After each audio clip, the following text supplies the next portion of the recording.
looking forward to that change back there. Because that way, when I'm doing what I do, I can not be interrupted. And she needs a quiet space. Big time. Secure. Good afternoon, everyone. Welcome to this special meeting of the Township of the Council of the Township of North Dundas.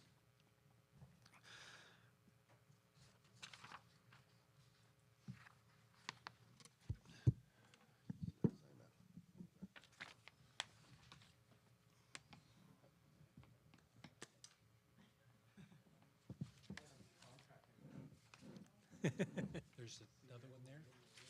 Is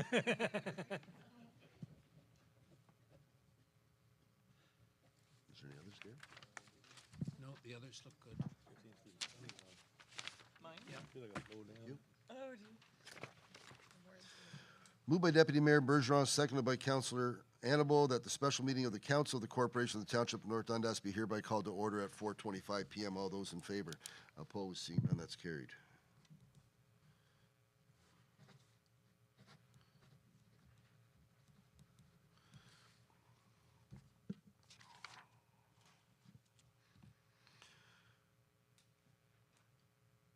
Moved by Councillor Annable, seconded by Deputy Mayor Bergeron, that the agenda be adopted as presented. All those in favor? Opposed? Seeing none, that's carried.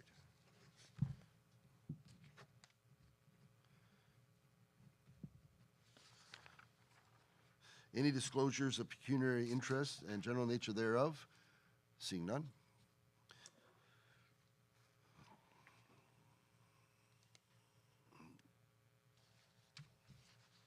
We are going to move into the municipal budget and the budget presentation, and I'd just like to bring forward to everyone's attention that's here and outside on the internet, that this is the first draft. We went through this many times with the first draft. This is the first opportunity that council's had to sit together and to hear the presentation from all of the directors and managers and from our interim treasurer. And thank you once again, Mr. McDonald, for being here with us. I know you were here with us last year for part of the budget, and this year you're here again supporting us, and that's much appreciated. So thank you very much. So at this point, I think I'll turn it over to Mr. Pohl. Thank you. Thank you, Mayor Fraser. Just do a quick introduction and thank staff for all their input. A lot of work went into drafting this first budget, first draft. Each manager here took great efforts to try and trim as much as they could or felt they could of the budget to get it to something that we feel is reasonable. It is difficult. I think the first numbers came in quite significant. Everyone has a wish list and love to do everything they can for the township and for the residents, but some of it's not realistic, and we had to trim a lot of things off. Council may want to put some of that back in as we go through it. You'll have that opportunity to discuss that. I also want to acknowledge John Garrow. He's unfortunately not with us today, our treasurer. He's dealing with some health issues, and we're thankful he's been in the office a few days here and there. But just to recognize his efforts in this budget too, he's been working behind the scenes just to make sure council's aware of that. And send our best wishes to him and his recovery. And with that, I'll pass it off to Lachlan. He's done a lot of the pulling and work behind the scenes on this budget, putting it together. He's put together a presentation. We'll go through it, and there'll be opportunities for council to ask questions during the presentation. If you feel you need clarification on anything, just please let us know, and we'll try and clarify it for you. Thank you, Mr. Pohl. But before you get started, Lachlan, I just wanted to make sure everything I've expressed to a few of my fellow members. This is an opportunity for us to see it, an opportunity for us to. This presentation's a new format for us, I do believe, similar to other formats we've seen. But this is an opportunity for us to, if we're questions, concerns about what's captured in the presentation or what it actually means, and a better understanding. This is our opportunity to ask the question tonight. Thank you. Okay, thank you, and through you, Mr. Mayor. Just make sure. Okay, good. So just housekeeping items. If anybody's watching online, they can find the document on our council agenda or our council agenda, calendar. And anybody who's in here, just remember, turn off your cell phones. It's always embarrassing to have them ring throughout. Schedule, we've already had the mayor's remarks and interim CAO polls. I trust you've read your agenda, so I won't belabor any particular point. If I speak too fast, let me know. If I say something that's our jargon, please let me know that as well. So the purpose is essentially given by council to us, and that's financially sustainable for services and infrastructure delivered to your community in a way that is fitting to your community. And that's what we have aimed for in our presentation. These are the priorities. When we do budgets, it's typically focusing on infrastructure updates. It's a lot of, focusing on wastewater and water, as much as that's not this one, waste management, roads and recreation, and how to sustainably fund that. Collaborating with neighbors, we do consider. I know Mr. Cheney does that in the roads quite heavily with his county partners, and then public communication. So I'm hoping that this document you can use to communicate to the public in the future and as we amend the presentation. So a quick one here is we don't know what's going on internationally. Things are changing. We can have a tariff of 10, 25%. So we don't have a Nostradamus, but we're preparing the budget as things stand presently. Locally, or at least nationally, we often talk about inflation, and there are two inflations. One would be the CPI, which is from the Bank of Canada, and one would be non-residential construction. So we kind of live in both those worlds, in that half of our things are kind of what we do, and the other half are roads, bridges, infrastructure, assets. And that's important to know because roads, $100,000 in roads in 2019 now costs $146,000. So inflation is hitting our structures, our infrastructure, and there's always talk of the infrastructure deficit, and it has not got better within the last 5 years. We brought this chart out. If you follow the black line, that's GDP. So Canada has recovered. GDP is up, but individually people are feeling poorer, or they're feeling they have less. So we brought it up because we often talk about taxation as one of the levers, and we focus on that, but there's levels of service. So we can press one of those. You can increase taxation, decrease levels of service, and that's something for council to discuss because that would be core mandate to you. We have been successful in increasing our grants. CCBF, formerly known as gas tax, has gone from $370 to $385. Ontario Community Infrastructure Fund was in 2022 higher than it is now, but what did increase over last year, so a nice return that way. And then Ontario Municipal Partnership Funding, which offsets general government, went from $929 to a little over, just under $1.1 million. Our lament to the province may be that we have 9% of the revenue and 60% of the assets, so it'd be nice to continue advocacy there. I know at the county as you do, and locally you likely do too, but with Roma and OGR coming up, something just as a reminder.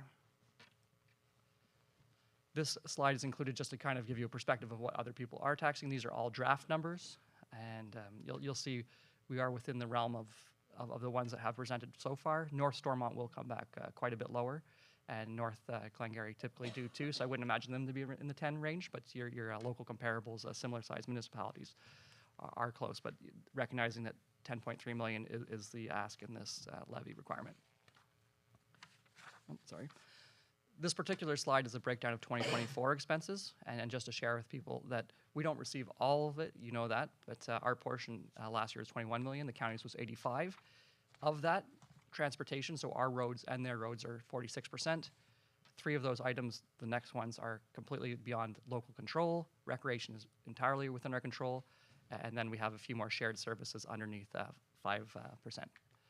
Looking at this locally, and this would be my first correction, that should have said 2024 in your original package. It said 2025.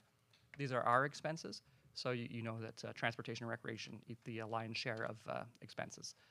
Nothing surprising here. So kind of to start, we're starting at 10.3 million. It was 9 million last year, meaning an increase of 1.29 million to the levy. I believe I showed you this slide when I presented last time. The change would be before, where I believed fully that decreasing levels of service meant you could maintain your taxation. With the last 3 years inflation, just to prepare everybody that sometimes decreasing levels of service still comes with an increase elsewhere. I was asked, where does $1,000 of tax go? Your current budget would have it going here. So North Dundas would absorb 411, SDG County is 478. And your mythical taxpayer, no to John, and I should have maybe started with a little bit more kindness to everybody around the table. Thank you for preparing your budgets with me and accepting me as I may have made some tough decisions with you. So thinking of John that way, his mythical property is 220,000, and it's the one used. Assessment has not changed, so that's why that number has not changed. It'd be about $3,071 total tax, $1,264 coming to North Dundas. Equates to $12.04 a month increase over last year's. So that 1,264 number, you'll see it because I added some slides, but it's pretty consistent just to show you where that money is going in North Dundas. So when we look at your entire tax bill, what the person fills in their pocket, it would be a 7.65% increase. North Dundas's component, a portion of that would be 5.31, and the counties would be 2.34. That's an increase over 2024. Was that clear in this slide? Okay, I just want to make sure that we're good and clear because I don't want to talk numbers too fast. So moving to general government, and while we go through our departments, I'm glad to stop at the end or during. If the mayor will allow, we'll try and get through most of them and then have the comments come. And as you said, you're looking to move through this for your first kind of consumption. And if you have any direction to us, we'll gladly take it back and come back with the future budget or a second draft or even a staff report if it requires enough information. So this is kind of who we have. I put the org structures just because that's an important thing for the community to know what they get for their dollars. This is one of the new slides. You'll see it demarcated in the top right, the new slides. And it shows that again, that mythical taxpayer, $1,264, $27.60 goes to general government. Slight cheating, I would say, because we do have Ontario Municipal Partnership funding offsetting general government. So that number could likely be in the $130 to $140 of their local taxpayer dollars for your mythical taxpayer. Insurance. I added that little portion there. I was able to survey your local municipalities and SDNG. The average is 361 with a range of 273 to 456. I know it's a point, but I'm just highlighting it. We will take efforts in 2025 to look at and review different ways and come back to you with solutions, or that a higher deductible, a different way of doing it. It's just, it is a large amount and it is the elephant in the room, and it drags on every budget we bring to you, and it's important to note. So I don't want to lament it. It's an important item. I guess I'm lamenting it one more slide.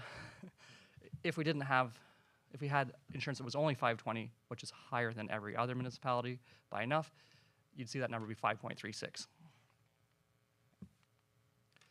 So general government, we do have Brown Cemetery abandoned. That was an achievement. Spent $25,000 updating monuments.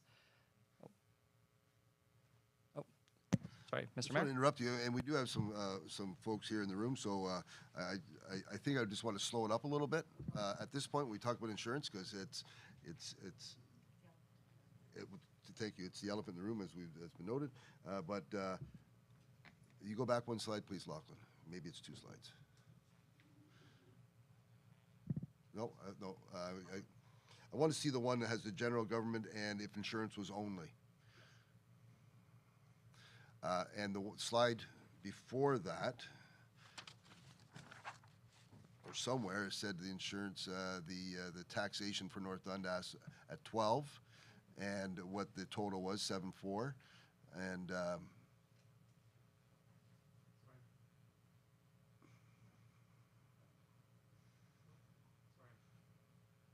there, 12.9. Thank you. That 12.9, and then so that column tax increase 12.9 North Dundas, and then the total 765. It is a stunner if you look at the page that says if insurance was only 520. What the taxation would be in North Dundas. And if you go to that, because that one,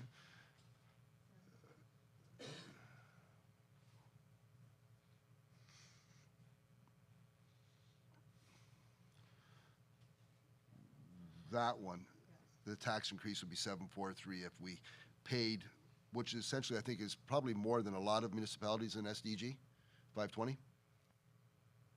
Yes, it's higher than every municipality. So 520 is higher than everyone, and what we pay is obviously higher than everyone, or what we will be paying. And the stark difference between 12.9 and 743, that difference is based solely on the insurance premium.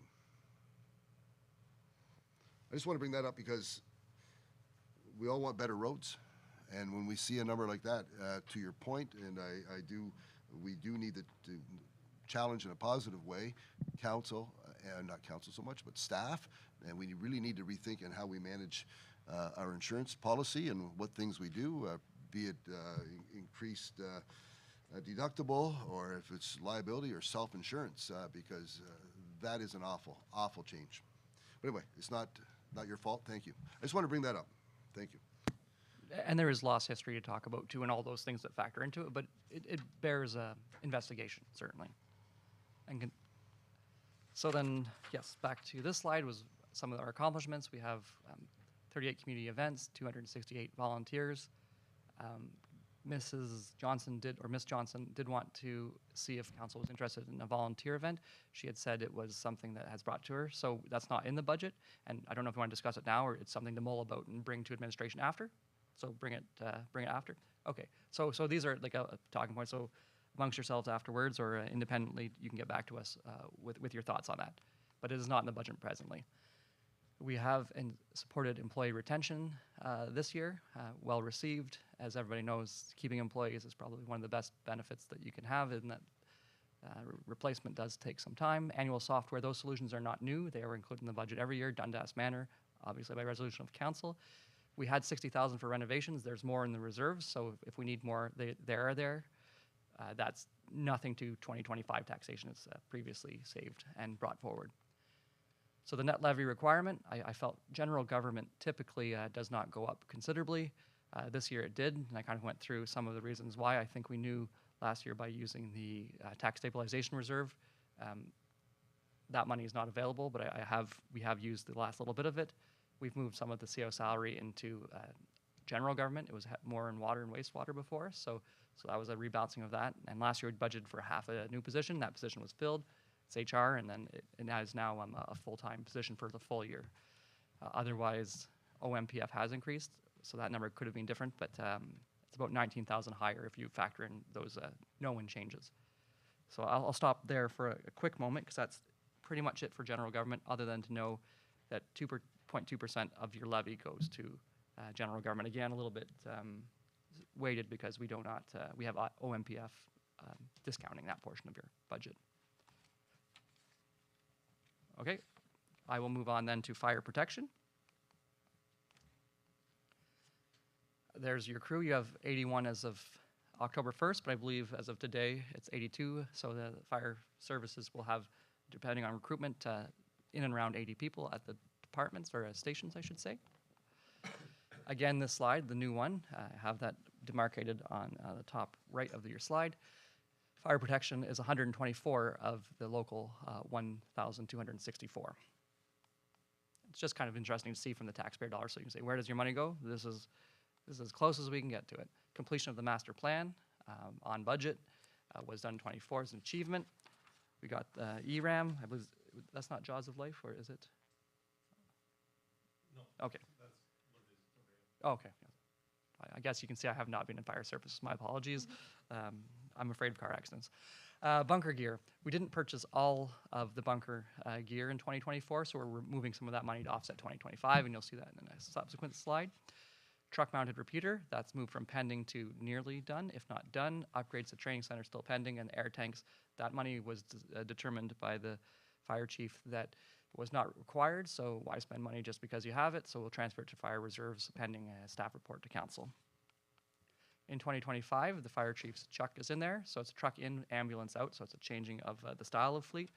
This is somewhat common amongst fire recently. I've seen a lot of, I'd imagine, old ambulances are being replaced with more functioning trucks. Bunker gear and helmets are 44,000, offset from 23,000 coming from the previous year. Currently not in the budget, so the fire master plan does have the priority to add a full-time fire chief, and that would be the cost of adding the full-time fire chief. New trailer was desired, and records management technology, the amount would be at near $1,500 for, and it says new phones, but it's the cellular data for the phones used for the iPads, which would be offset from development charges. So that's something we can potentially add $1,500 for that particular thing, should council wish at the second meeting. This one was brought in, and I'll quickly gloss over it, and you saw two of these, just napkin math to show what a sustainable service would offer. So when you think about your long-term, and this is just a core capital asset, so you have stations, 4 stations, say it's $2 million to replace, they're gonna last 40 years. So in theory, you should put $200,000 into a reserve or be investing that much every year. No municipality is doing this, so it's not not bringing out a stick here. I'm just trying to give you the big numbers that are out there. Yes, investment in your capital assets is something that's been asked for, and you start with napkin math, and then we refine it based on you. You can always take your fire trucks and keep them a little bit longer, and that'd be level of service, or we can increase taxation. Those levers are what to think about. But this number is not in the budget, clearly. So fire protection actually has a decrease in this particular department of $171,000. So generally pretty quick to discuss a department that has decreased their levy requirement. And they represent 9.8% of your entire levy.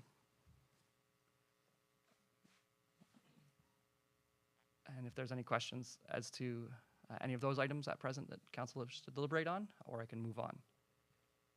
Moving on. Thank you. And again, through you, Mr. Mayor. Development services. Here would be the staffing chart. And again, some of these things you know, but it's a good public document, so you can share this with your community, what you're offering. Development services is $83 of your $1,264 as presented. We joke that some of development services is supposed to be cost neutral, but I understand in rural municipalities, I don't think any of them have their fees to that level. A lot of work going on, 4 subdivisions, 66 lots, site plan control, and these numbers are all there for public consumption.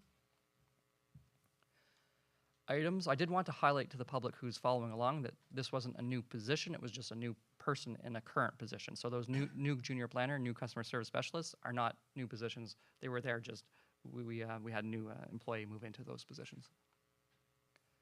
Building permits, or building, sorry, more permits, more money. One could say more problems, but we'll go revenue up, expenses down, decrease in levy requirement. Status quo, this lovely young pup up there, his name's Theodore, he is dear to me in the background. But again, status quo, we will be reviewing our delivery of dog services this year, which may result in some savings. Economic development, obviously busy, 1,200 guests, 70 businesses helped. Also, I'd like to pull your attention specifically to 6 grant applications. Facilities, roads, and events. They helped other departments, and that's just a good sign. We're not, siloing where Mr. Cheney has to do all his grants. And thank you, Mr. Mann, for that.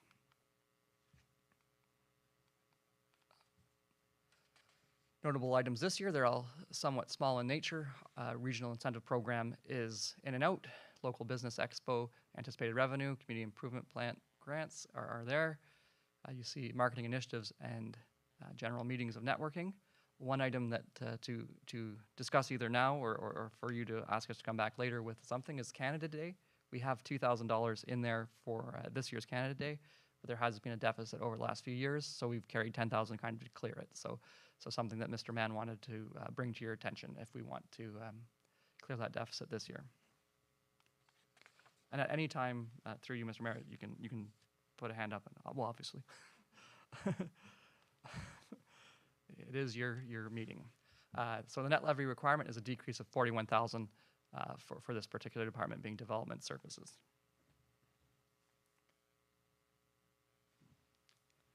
Okay, I will then enter into public works. Oh, sorry, it's development services is 6.6% of your levy requirement. Public works, and this is where you start to see some of your bigger numbers and your bigger levy increases, mostly into asset infrastructure. So that's who's doing your heavy lifting in this department. And I pulled aside transportation per Mr. Cheney's request. That it's $502 essentially of your $1,264 is going towards transportation, with the other going to agriculture and drainage. A few corrections here. South Street should have been a slurry coat, and I had Nation Valley Road instead of French Valley Road, the dead end. And I apologize I did not catch that earlier, but those are the projects and achievements of 2024. Subsequent page, also with bridges, gravel roads, and culverts. All done in 2024. Equipment purchase, shouldn't change that page, sorry. Equipment purchase and buildings, all done in 2024. So a pretty busy year. Looking forward to potentially another busy year. this is a moment to stop and think. This 38% increase was across the board, not specifically in roads. So your entire levy, we started at 38%. We brought it down. But administration had asked to show the standard at which they came, kind of like what they believe is council's expectation of us and the level of service required.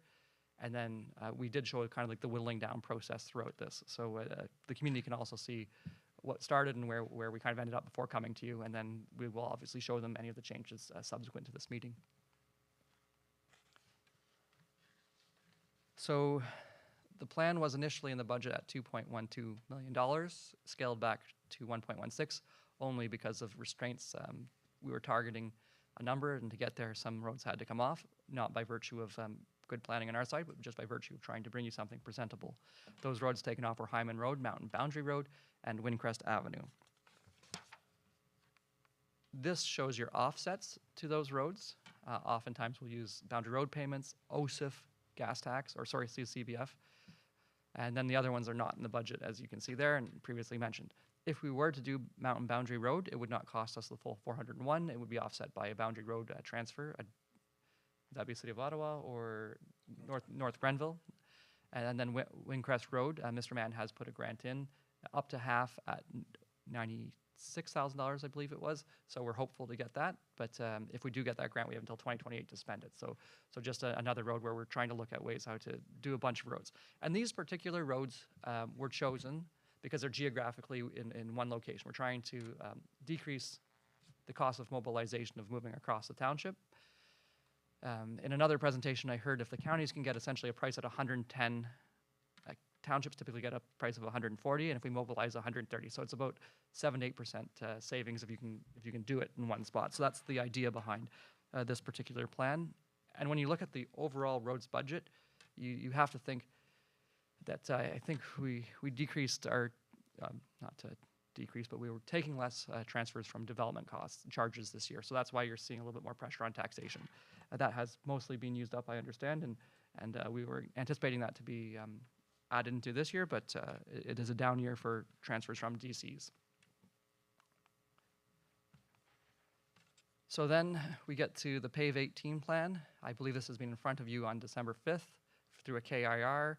The idea would be to pave 18 kilometers of road at 35 millimeters of asphalt. And so that's HCB, in case you see different wording. So HCB is asphalt, LCB is surface treatment, whether it be single or double lift.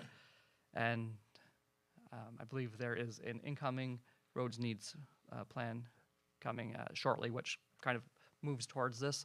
The idea is whenever you go, say, thin lever, and I think we're adding 10 millimeters to make sure we have the robustness to not waste your investment, is when you put down a surface-treated road, when you go to repair it, you lose your investment in the road, whereas if you use asphalt, you keep your investment. So you're kind of trying to go long and thin and repair it over time and build your strength up over time. And it is, I believe there's a few municipalities in the lower tier starting this, but you'd be on the precipice of that level of thinking.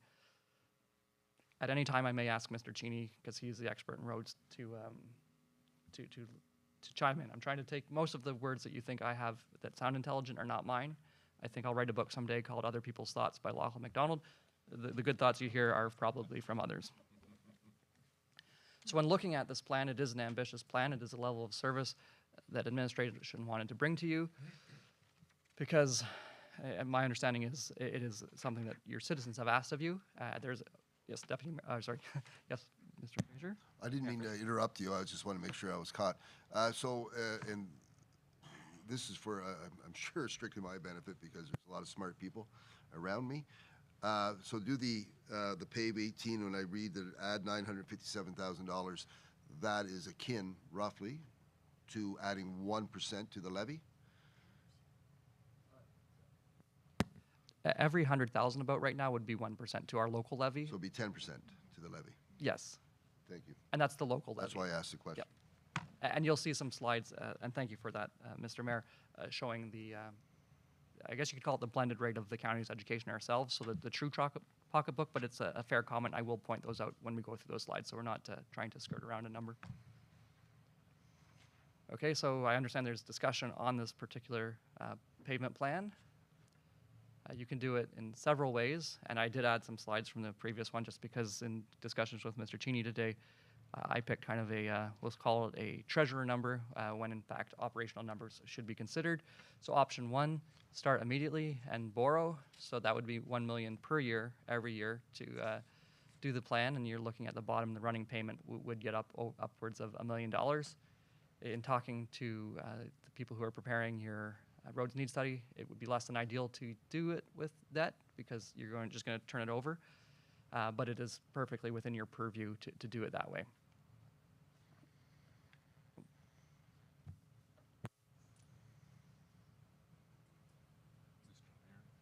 Sir. Yes, Deputy Mayor. Okay, I just want to make clear, I mean, you have here year 1, year 2, that's for the first million. If we were to do this program, it would mean borrowing $1 million per year, meaning in year 2, it would be double the payment in year 3. So I just want to make that clear that it's 1 million per year we would have to borrow and pay back. So at the end, we'll be borrowing 10 million. Is it a 10-year program? It would be in a 9 to 10 year program. So it would mean basically borrowing 10 million over time. I just want to make that clear. It's not 1 million up front and then no loans after that. That's all. No, to have the sustainable investment, you would need 2 million a year, and right now our budget contains 1 million. So yes, it would be 1 million per year to maintain it as an option. Option 2 would be to tax it all in full the first year. So perhaps 1 million was a touch high. It should 957,000, but like we'll use 1 million because it's easier to say, and we don't need to trip up over it. So that would take your 7.65 blended and turn it to 12.57. That would increase your level of service now, and you'd maintain it plus inflation. There would be 9,656, 1 million, we'll say. It would be 1 million this year, next year, whatever inflation is would have to be added to that total amount. So it's not just a pure 1 million, but it's we talk present dollars. So that would increase the overall tax rate, what the person feels in the pocket, from 7.65 to 12.57, and that'd be to do it all at once. Our local amount would go from 12.9 to 23.77%. Option 3, a phase-in approach, and I don't know if I'm going to spend too much time on this one because this is very much a treasury number, because 320 is just an arbitrary divide by 3 type number, and realistically that would just mean we're saving money and putting it towards nothing because no real road can be done with that. Maybe boundary road, but it's arbitrary, so it was just divided. I did want to note that I think on your initial slides I had 2 + 2 = 9, and I apologize for that. I had copied over something, so it's been corrected in the bottom left of your screen at 6.87. So that was caught and corrected. So these would be more realistic plans because you can add only Heineman Road. Now you're putting a road back into the plan. So if you were to add Heineman Road to this plan, I'd recommend, again, to get that sustainable level of service, would be you add Heineman Road in, you keep that level of investment, and you kind of add another road next year. So you kind of delay getting to the sustainable amount over a few years, but once you're there, you hold. So it would take, instead of 9 to 10 years, it'd be 12 to 13 years because you're pushing the sustainable amount, but you're pushing one more project through every year. So what this would bring you, and this is a new slide as well, from 7.65% to 9.4%. Locally, from 12 to 16.87. Again, that 9.4 is what is felt in the pocketbook of your citizens. If you added Heineman Road and Mountain Boundary Road as 2 examples, the addition would be 564,000 because Boundary Road would be half offset by North Grenville. And it would go from 7.65% to 10.39%, a local change from 12 to 19%. So I didn't know, I think the next slide moves on from that conversation. I don't know if Mr. Cheney, did I miss anything, or would you like to add something? If through you, Mr. Mayor, if that's all right, because he is the expert on roads. Thank you, Mr. McDonald, and thank you, Mayor Fraser, members of council. I don't think so. I think Mr. McDonald has explained it all quite well. From the December 5th KIR that we discussed, it's an aggressive plan coming this year and at budget time, and it's going to be a difficult time for council. We do understand that. But we do have some options there for council to to take a look at and make a decision on. Like Mr. McDonald said, if we the plan moving forward is to try to get roads that are all geographically located in the same area so that we save on moving costs of the paving company, because you pay quite healthy, or quite a large amount whenever you have to move equipment from one end of the township to the other. In this 2025 budget, unfortunately, we have a couple roads that we want to tidy up that are kind of not geographically located together, but we get those cleaned up. If council decides to do that, then we can start looking at the whole geographical part of it. Keep in mind too that in 2026, the counties will be in North Dundas and South Dundas paving. So kind of moving forward, we want to try to get roads that are going to benefit all three different municipalities. We're going to try to, kind of our south roads, and South Dundas will do their north roads, and the counties will be in the middle. And and hopefully, if we move forward with this plan, that we'll be able to get a lot more roads done at better unit rates than we have been in the past. And yeah, and that's it. And if council has any other questions, I'd be more than happy to answer.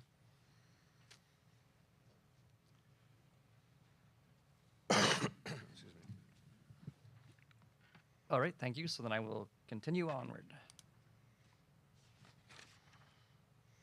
This is a suite of projects mostly offset by Boundary Road funding or CCBF funding. An update would be Maple Ridge Road. It was completed. I think I had it as not in budget, so I guess it's completed, so both are correct, but this is more correct. And I had bridges via SDG as miscellaneous, so I just tightened that wording so it's more clear to yourselves and the public. Just items that are from the past that are included in this budget. All decisions taken thoughtfully. A few small works, sidewalks at 45,000, equipment at 4,500. Streetlights are coming from reserve, so that would, if you were inclined to suggest to us to remove those last two items, there's no net effect on the budget, but the first two there would be. A grader attachment and roller. Please note that we have, I forget if it's $10,000 or $15,000 in this budget. I should have had that on lock, but it is, if you were to add this, there's already money going towards renting it. I suppose Mr. Cheney could speak to the benefits, but if I listen properly, it compacts the road, so you have less potholes after you go by, less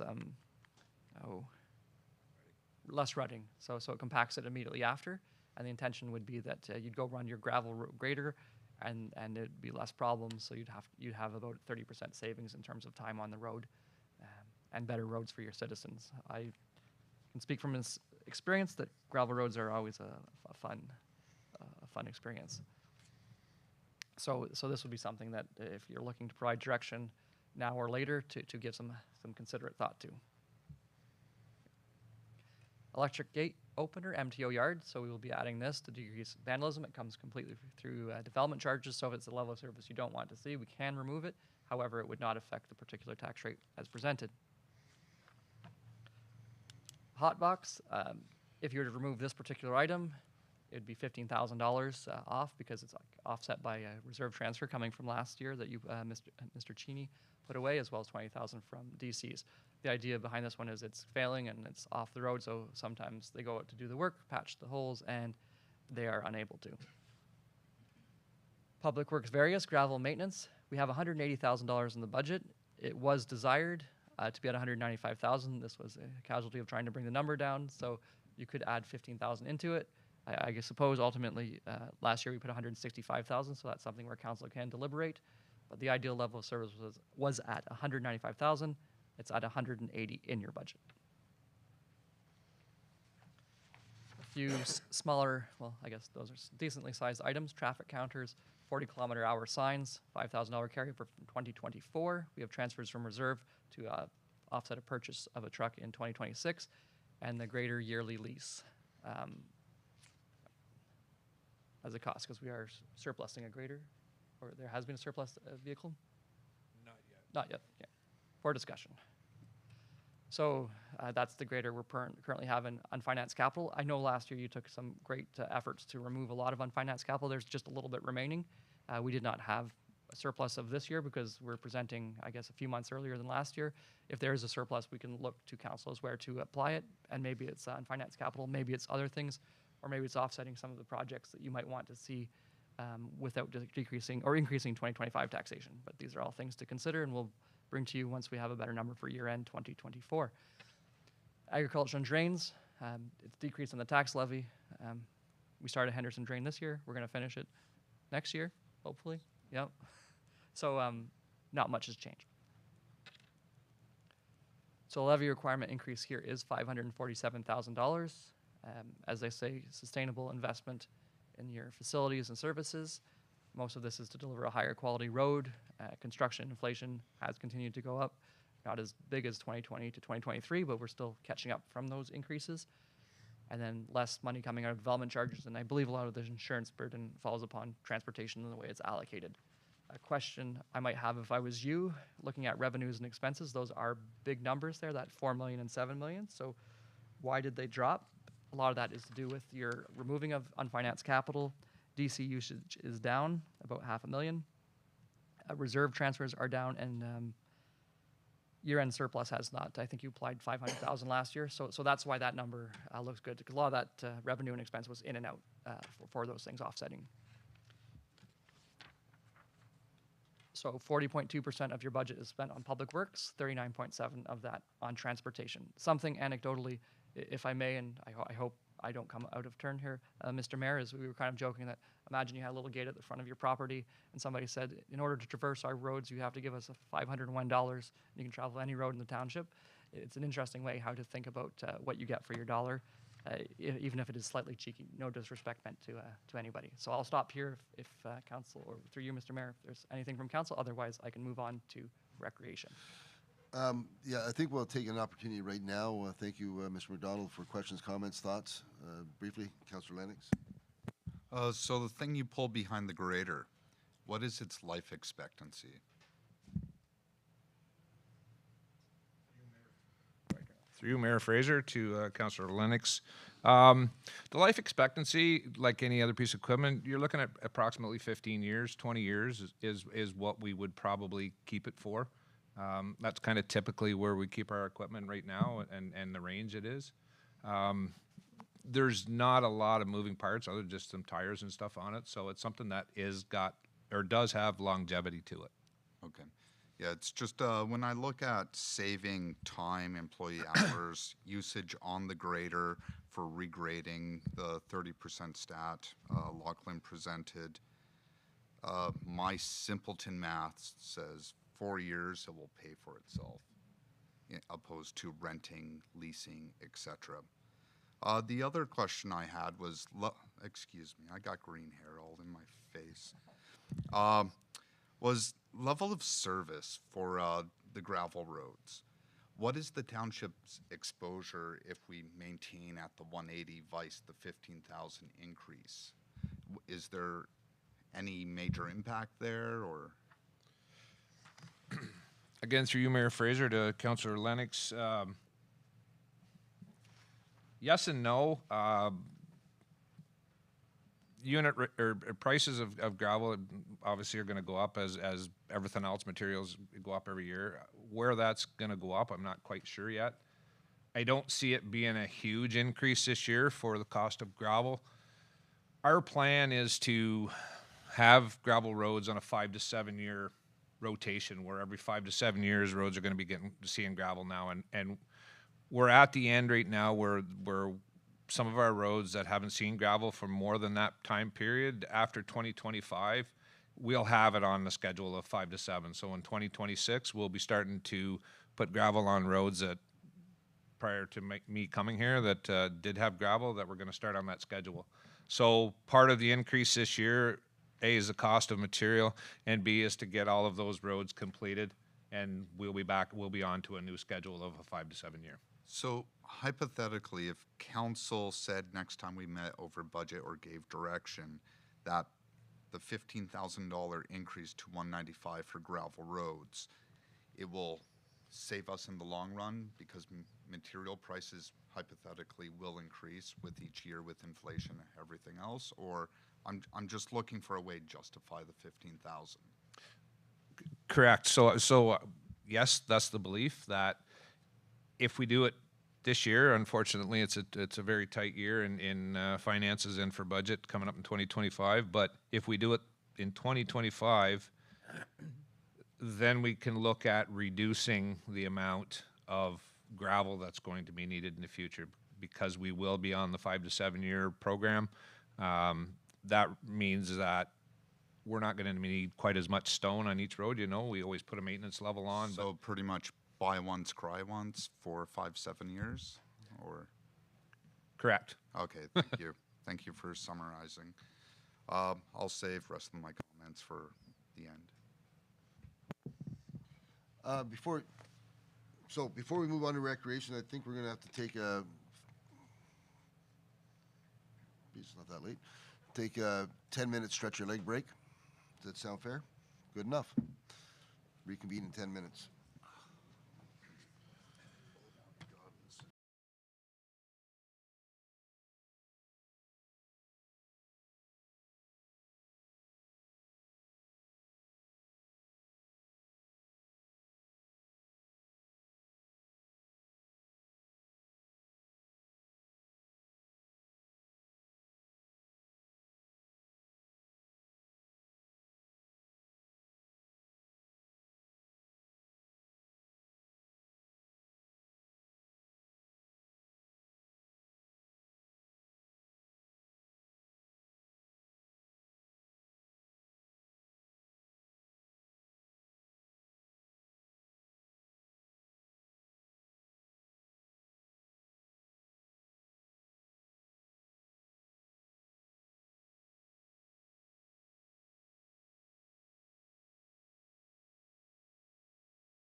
No, not in this format. It's all individual. It's been a presentation. There's clarity in this. Yeah, big time. Yeah, I think it's an evolution. But you gotta remember, right? Okay. Right. Yeah, yeah. Generational. He's IT, the IT. Generational. So we're good? So welcome back, everyone. Oh, you surprised me with something. At this point, Mr. McDonald, we're going to move into recreation, I believe. Is that correct? That is correct. I'll just move on. Wait for it. Maybe. No, battery's good. It's not connected to the. You have to reactivate it sometimes after a break. Sorry, just a slight Every time you technical- push the button, I feel something. Yeah, yeah, yeah. That was special delivery.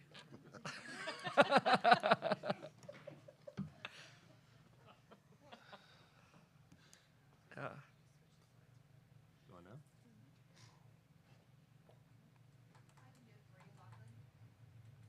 Okay. Right, the next one anyway. It's frozen. No, it's frozen on hers. She's got to refresh it. There you go. There we go. Presentation's done. That's my alarm, my clicks were coming back. Sorry. Oh, come on now. There we go. Okay.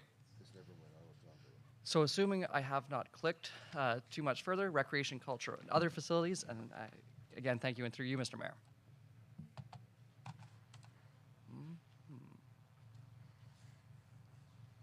There we go.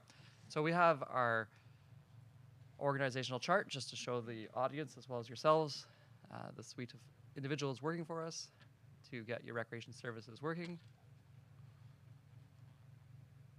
Apologize. If you could, do you mind if I say next slide? I'd hate to be rude to you. I hope you can.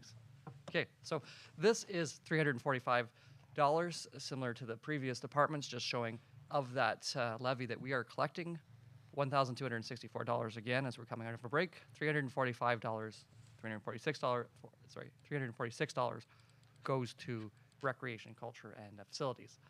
Moving to the next slide, we see many accomplishments. We have had a few parks developed, commenced development on others, added some safety items, and updated Morewood Fire, or not Fire Hall. Carry on. This is a particular project. We have applied for a grant. I believe this particular grant needed council approval through resolution. So if this was to go through, that $1 million is unfunded. So it is an IO loan standing for Infrastructure Ontario loan. So if this grant went through, that $1 million is not included in this budget in terms of taxation. So that would be a loan. The grant would be for $1 million. As an estimate, to give you an idea of what that would cost over 10 years, if it was amortized over 10 years, is that $123,000 per year. So that would be on future budgets, just to be clear. If we're moving to the next slide, and one thing that was omitted here is there is a potential disposition of assets, and I believe it's $305,000. It fell under general government, but you could essentially put it here and say taxation is the subsequent $240,000 plus or minus, 305 coming from sale of assets.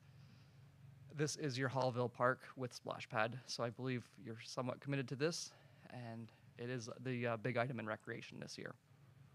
Looking to another item, repair ground wiring at Chesterville Arena, $52,000. I understand your ice did go out for at a time in 2024, and this would rectify that problem. And it is a big item. If I could switch, so Winchester Arena, these were items, I think you did them knowingly and thoughtfully. When the condenser or outstanding roof repair happens, you have to take care of it immediately. Didn't have money in 2024, so this is resolved by council to move into 2025 as well. The strategic plan, some of the cost overage was pushed to 2025, so I guess it's included in this budget, but it was a decision taken in the 2024 year, so 120,000 year. Moving to the next slide, you'll see professional fees. Those are included in the budget, feasibility study and professional fees to deal with building condition assessments. YMCA pool admin management. That number may be able to drop, I'm understood, and I think you'll give some information at the end of the presentation about that. would be to move away from managing it ourselves, and then YMCA would manage the employees, the payroll, and everything, and then we'd give them a certain amount of money. They did want initially, and not to steal your thunder again, other people's words by Lachlan McDonald, would be the managing position. They wanted the same thing, but if we're paying them to manage it, they might not need that position, so there would be some savings there in salary to be discussed by Ms. Meerberg after. The Chesterville pool and Winchester pool, you had considerable amounts of money in 2024 to fix them. They were able to be sustained, so we anticipate some of those fixes in 2025. Removing this would affect the taxation zero because it's going to be offset by dollars budgeted in 2024. I think soon we're getting into the slides where you're going to see things taken away, and we're going to have several slides like that. So moving to the next slide. This is where we start to see some of the sacrifices to bring the number to a discussionable level. Surveillance cameras, reverse osmosis. Again, you've read through this document yourself, so I won't belabor them. I will focus on the replacement of a dehumidifier at $31,000. That is not ideal, but to deliver the extra service, the upgrade would be $150,000, so 31 is included. There is some context there that we are renting dehumidifiers because that other dehumidifier is under servicing it, and you'll see that in the early season, end of season because of humidity on the glass. There was $70,600 of projects that were ideal, 40,000. So that suite of projects we're trusting that we will deal with the ones that are most pressing as they come up, and replacing the roof furnace and AC. On to the next slide. I can go over these quickly. That Olympia is actually Winchester. I know it says Chesterville Arena, just in case that was something that council noted. I believe you've already covered a Chesterville thing. So all these are currently not in the budget, and to make the number work, C-cans at 26,000, surveillance cameras at 6,000, Olympia ice surfacer. I believe that would be an electric model at 170. Moving to the next slide, and again, the theme is going to be currently not in budget. So all these things, if you like any of them, they can be added. Sound systems at both arenas. If we go to the next slide, some renovations. I believe the concrete pad for the ice resurfacer in Chesterville is presently not in good condition. Replace some lights, add some new lights. Again, currently not in budget. Building thermal scans. I'd like to stop here for a quarter moment to say transfers to ambulance reserve and OPP reserve, building reserve. These fundamentally I would agree with having them go back to the reserve, so the money comes in for those facilities. It would be nice to put it back towards future maintenance. Presently, the budget doesn't allow for it, and we haven't done it in the past, I understand. But it would be something to think about in a budget where you can receive that money, put it towards the asset that the money's come in for. Not past practice, but something to think about. Not maybe this budget, but in a future budget if the levy permits. Currently not in budget. Chesterville Ball soccer arenas. There's clay required, and sandblast and paint gazebos. All those items would have to be added back in. Moving to the next slide would show you Hallville Park. We could push this to 2026, so this is probably a simple, you could remove from the budget, the easiest thing. Moving to Chesterville Park, these are pathways that were to be desired and ideal to update. They're currently not in, totaling that's $56,000, so they're not in. Moving to the next slide. And this is, I have a picture quietly behind that of a housekeeper, because I think some of these are housekeeping items. So unfortunate that they did not survive kind of trying to get to our number. Replace, replace, replace, replace, replace. These are things we already have, and we do have a backlog of items, and this is just to highlight those. The handrails and the green washroom at Old Town Hall are currently in there. And I hope I don't overstep. It would be one of those times where again, I focus on those levels of service versus taxation. You have those two levels or levers, and we do have quite a bit of buildings. Offhanded, it's always hard to have those considerations, but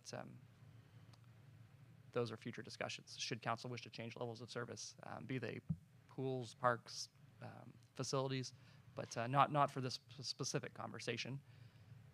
I believe the squad truck at $80,000, and there's a slide towards the end for grass cutting to see if, just kind of get a yay or nay if you want to investigate it for grass cutting internally versus externally. If we do it externally, that need would go away. Moving to the next slide. Community supported dog park. So they do have a committee budget. They were looking, and we didn't want to dismiss them without coming to you, because that would be disingenuous. They would like $10,000 from council to prepare that park, and the request came in that $2,600 for mowing in perpetuity. The park would then fall under our mowing contract, so that's approximately what it would cost. Next slide, ice rentals. And this is a conversation point for seeing if you'd like to think about a staff report, because again, we don't want to waste resources on something you don't want. What it's trying to show, so on your rightmost, it shows 177,000, 173,000 in 2015. Those were the revenues. I think Chesterville's may have been inflated because of the IPM in North Stormont, because it does dip down. So maybe that number is a little high, and your normal number is more 140 at that time. But if we applied in our comprehensive fee bylaw that fees go up depending on which ones they were, but this particular one would have like half CPI, so like what people are paying to like the salaried portion of it, and half non-residential construction. Sometimes it's nice not to have to make that politically, like our wages, I think, are bound by CPI by 1 to 3%. If we'd apply similar logic, the revenues this year, all things considered equal, and not all things are considered equal, would be 260,000 for, say, Winchester, where right now they're 190. Again, maybe there's some different usage, but it just kind of shows you the gap versus the inflation that has supported it. And my question, if not answered now, but later, would be, would you like to see like a future staff report kind of saying council is okay, and I hate to use the word subsidizing, but like say taxation is paying for say 2% of the arena, and whatever percent that is, like you can give recreation away. You could pay for the whole arena and charge no fees. So that's perfectly in the purview of council. So I have no skin in the game to say we could do a report showing you how much of your taxation is going towards each arena, and then have a decision on whether the rates you'd like to receive the rates to offset the taxation essentially, or vice versa, taxation offsetting user rates. But that's a decision of council, and we'll take your direction. If there's no interest, no problem. It's less work for us to do. So that's what that slide was intended to get some thoughts about. So I guess we'll talk about them at the end of the recreation presentation. So if we skip to the next one, this one shows grass cutting. Currently, we do it internally. I mentioned that $80,000 squad truck would not be required if we outsource it naturally, because we wouldn't need the people to transport them. It removes quite a bit of things. Again, trusting that you've read the slide, so I won't go through it all. But a very important point, and it was Mr. Stanley thought of it, was ground maintenance typically costs less than building maintenance. So having our crews transition from grass cutting to perhaps more like I don't know if you could say supersize their and maybe they already have these skills. So I'm not trying to offend anybody. Would be if they could do a little bit light electric and light plumbing and stuff, like the value of that to pay for somebody exterior is less than the cost, or more than the cost of paying somebody to cut grass. This particular example on the side shows what happened in South Glengarry, because it was online, and from 2017 the price actually went down to 2021 for grass cutting externally, which you don't often see. The same thing costs less. Now it's probably shot up since COVID, but that was the experience, was a competitive market. Sometimes it's nice to drive. So council can give us some thoughts towards whether we want to do it internally or externally. And there's your levy increase for recreation, 706,000. Hallville, past resolutions, backlog of maintenance items are predominantly for the increase. Again, there's a lot to do, so it does cost quite a bit. And this year I think it's kind of coming to roost. So we'll move then to the next slide, would be showing that 27.3% of your taxation goes to recreation. And I believe there might be a moment, because as roads is, or public works and transportation is large, perhaps Ms. Meerberg would like to, if with your permission, of course, Mr. Mayor. Please do. Ms. Berger, I think she wants to highlight some things to bring to council's attention. Thank you. Through you, Mr. Mayor, I would be amiss if I didn't call council's attention to some of the cuts that we've made tonight. I do fully understand that we had to come to a number that was palatable for council. So I'll try and whip through some items that I'd like to bring to your attention. So the repair of the Chesterville Arena, we did apply for a grant that was for the repair of the roof, replacement of some doors, insulating the building, replacing the condenser and the dehumidifier. If we don't get the grant, it is recommended that we still do some of this work in 2025. So that would include the condenser that needs to be replaced according to our contractor. It's approximately $110,000. Roof repair work identical to Winchester. We do need to replace one door, and it is highly recommended that we get the large dehumidifier in that building, or else we'd be looking at rentals again at a cost of approximately $10,000 per month for 2 months for Chesterville if we're faced with the same condensation issues that we were this year. This year, the beams were literally dripping onto the ice surface, and there's nothing that we could have done differently. It's the aging facilities that we're faced with.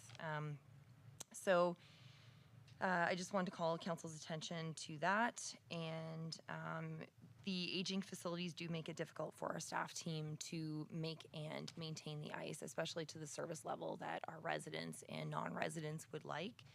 But we are trying to make do. So as Lachlan mentioned, that money is not in the budget currently. There's also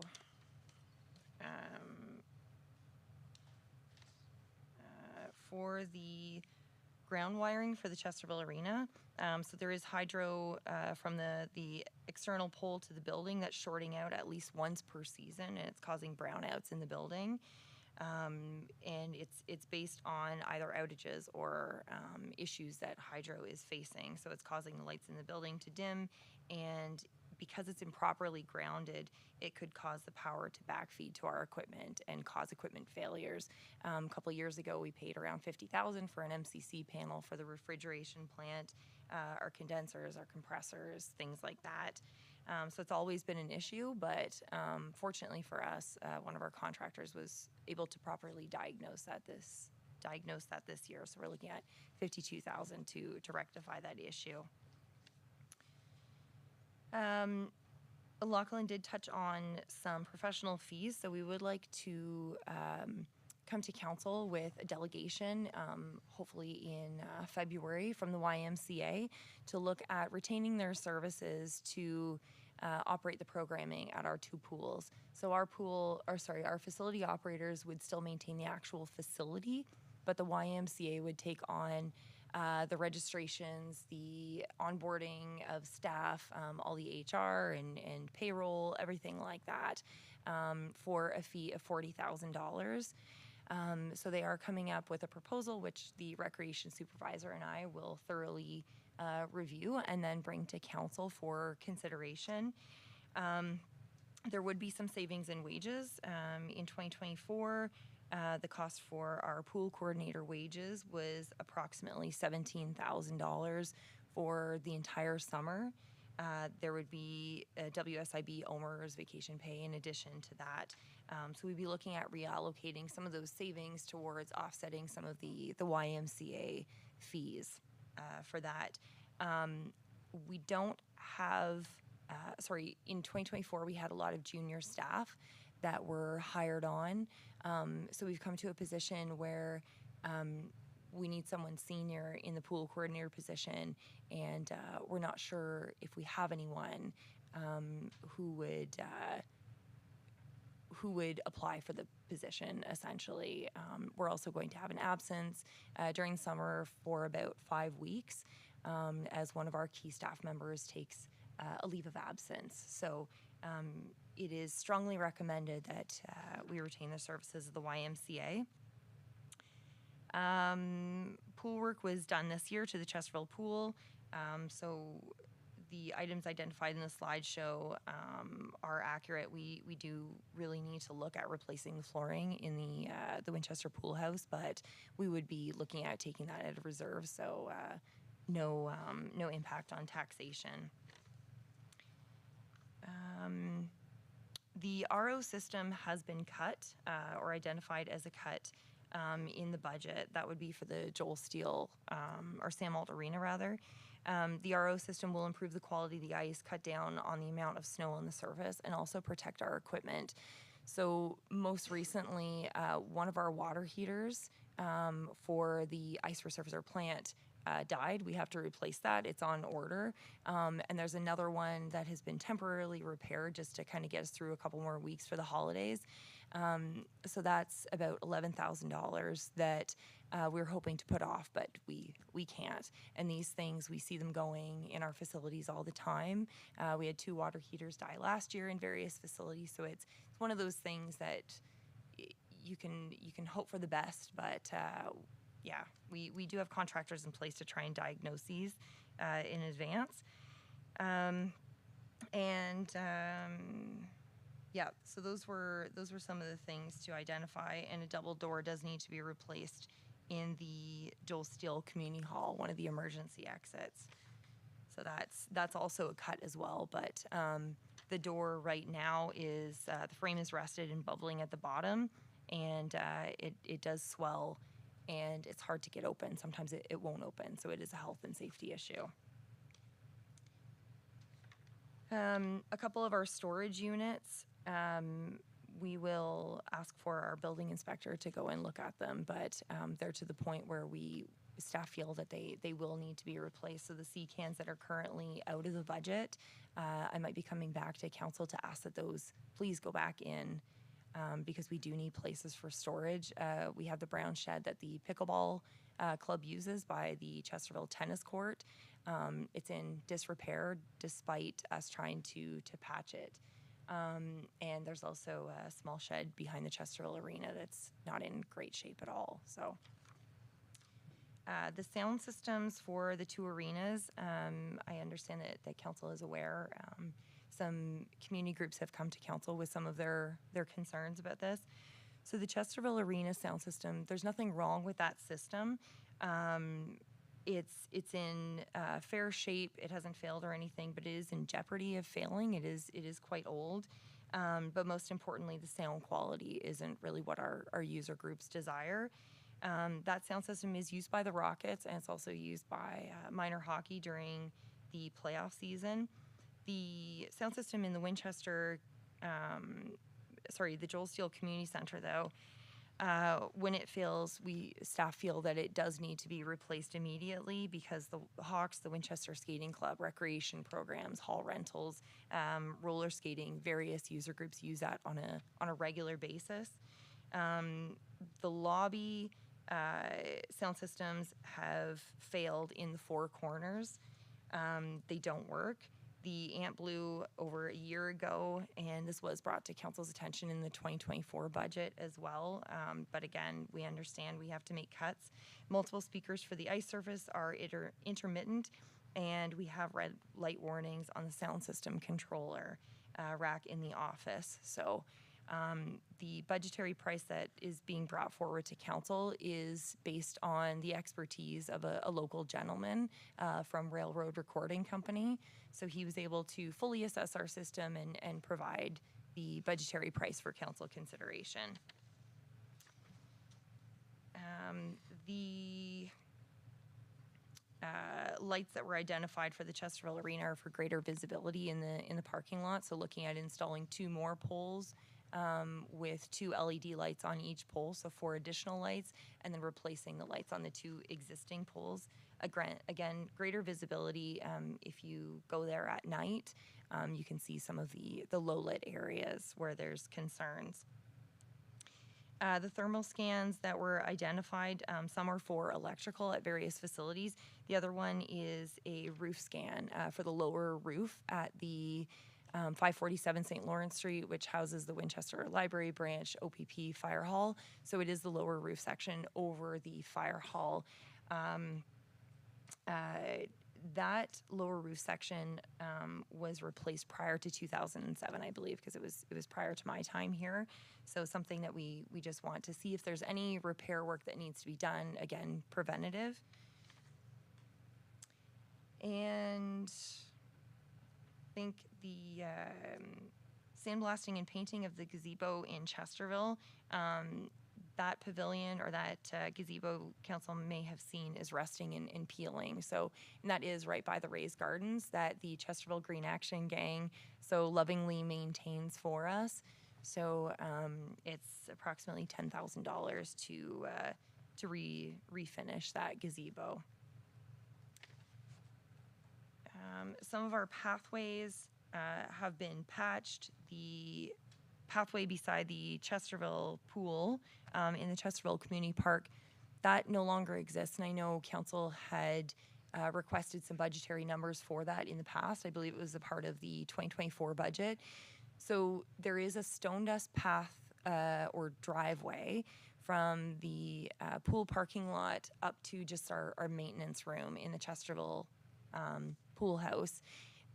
The driveway or the pathway does not extend beyond there. So there is no paved pathway or stone dust pathway going from there to the 10-spin, which is AODA compliant, or going to the accessible swing, which is of course AODA compliant. It doesn't go over to the Green Action Gang Pavilion either. Our staff team did a great job of trying to level that and create like a soil ramp, soil and grass ramp to get up to the pavilion. But that's something that we would like to do is make our parks more accessibly compliant. So that is out of the budget right now. And a couple of the pathways, Faubert Street and Riverside Drive.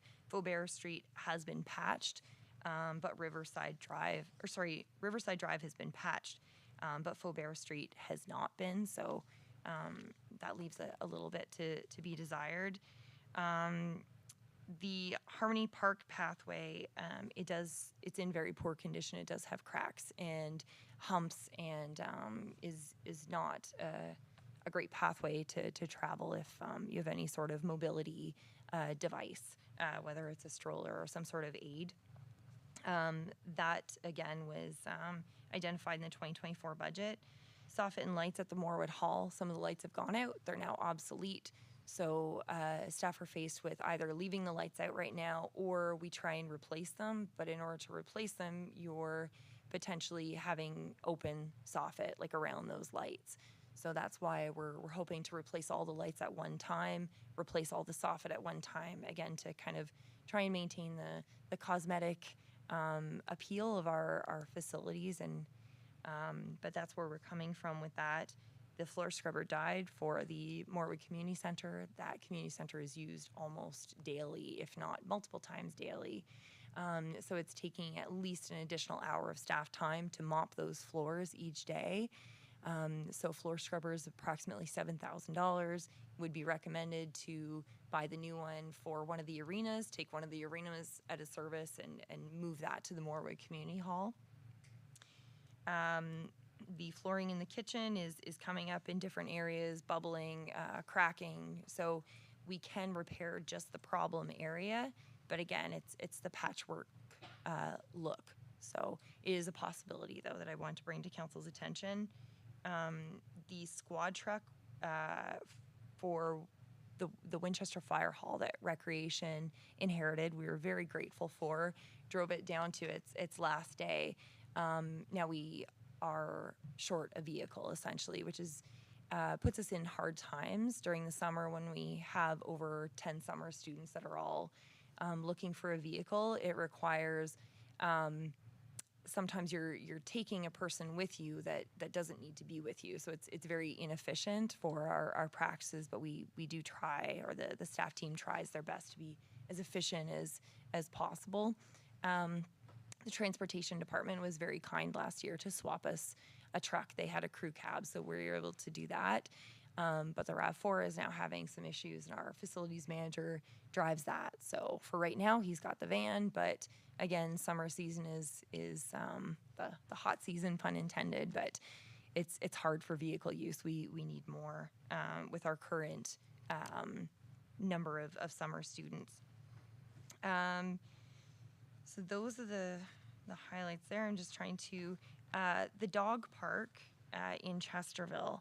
So although I believe that it was council and staff's understanding that this project would be funded through volunteer efforts, the $10,000 request from council, as well as $2,600 in mowing, are requested, so both of which would be funded through taxation.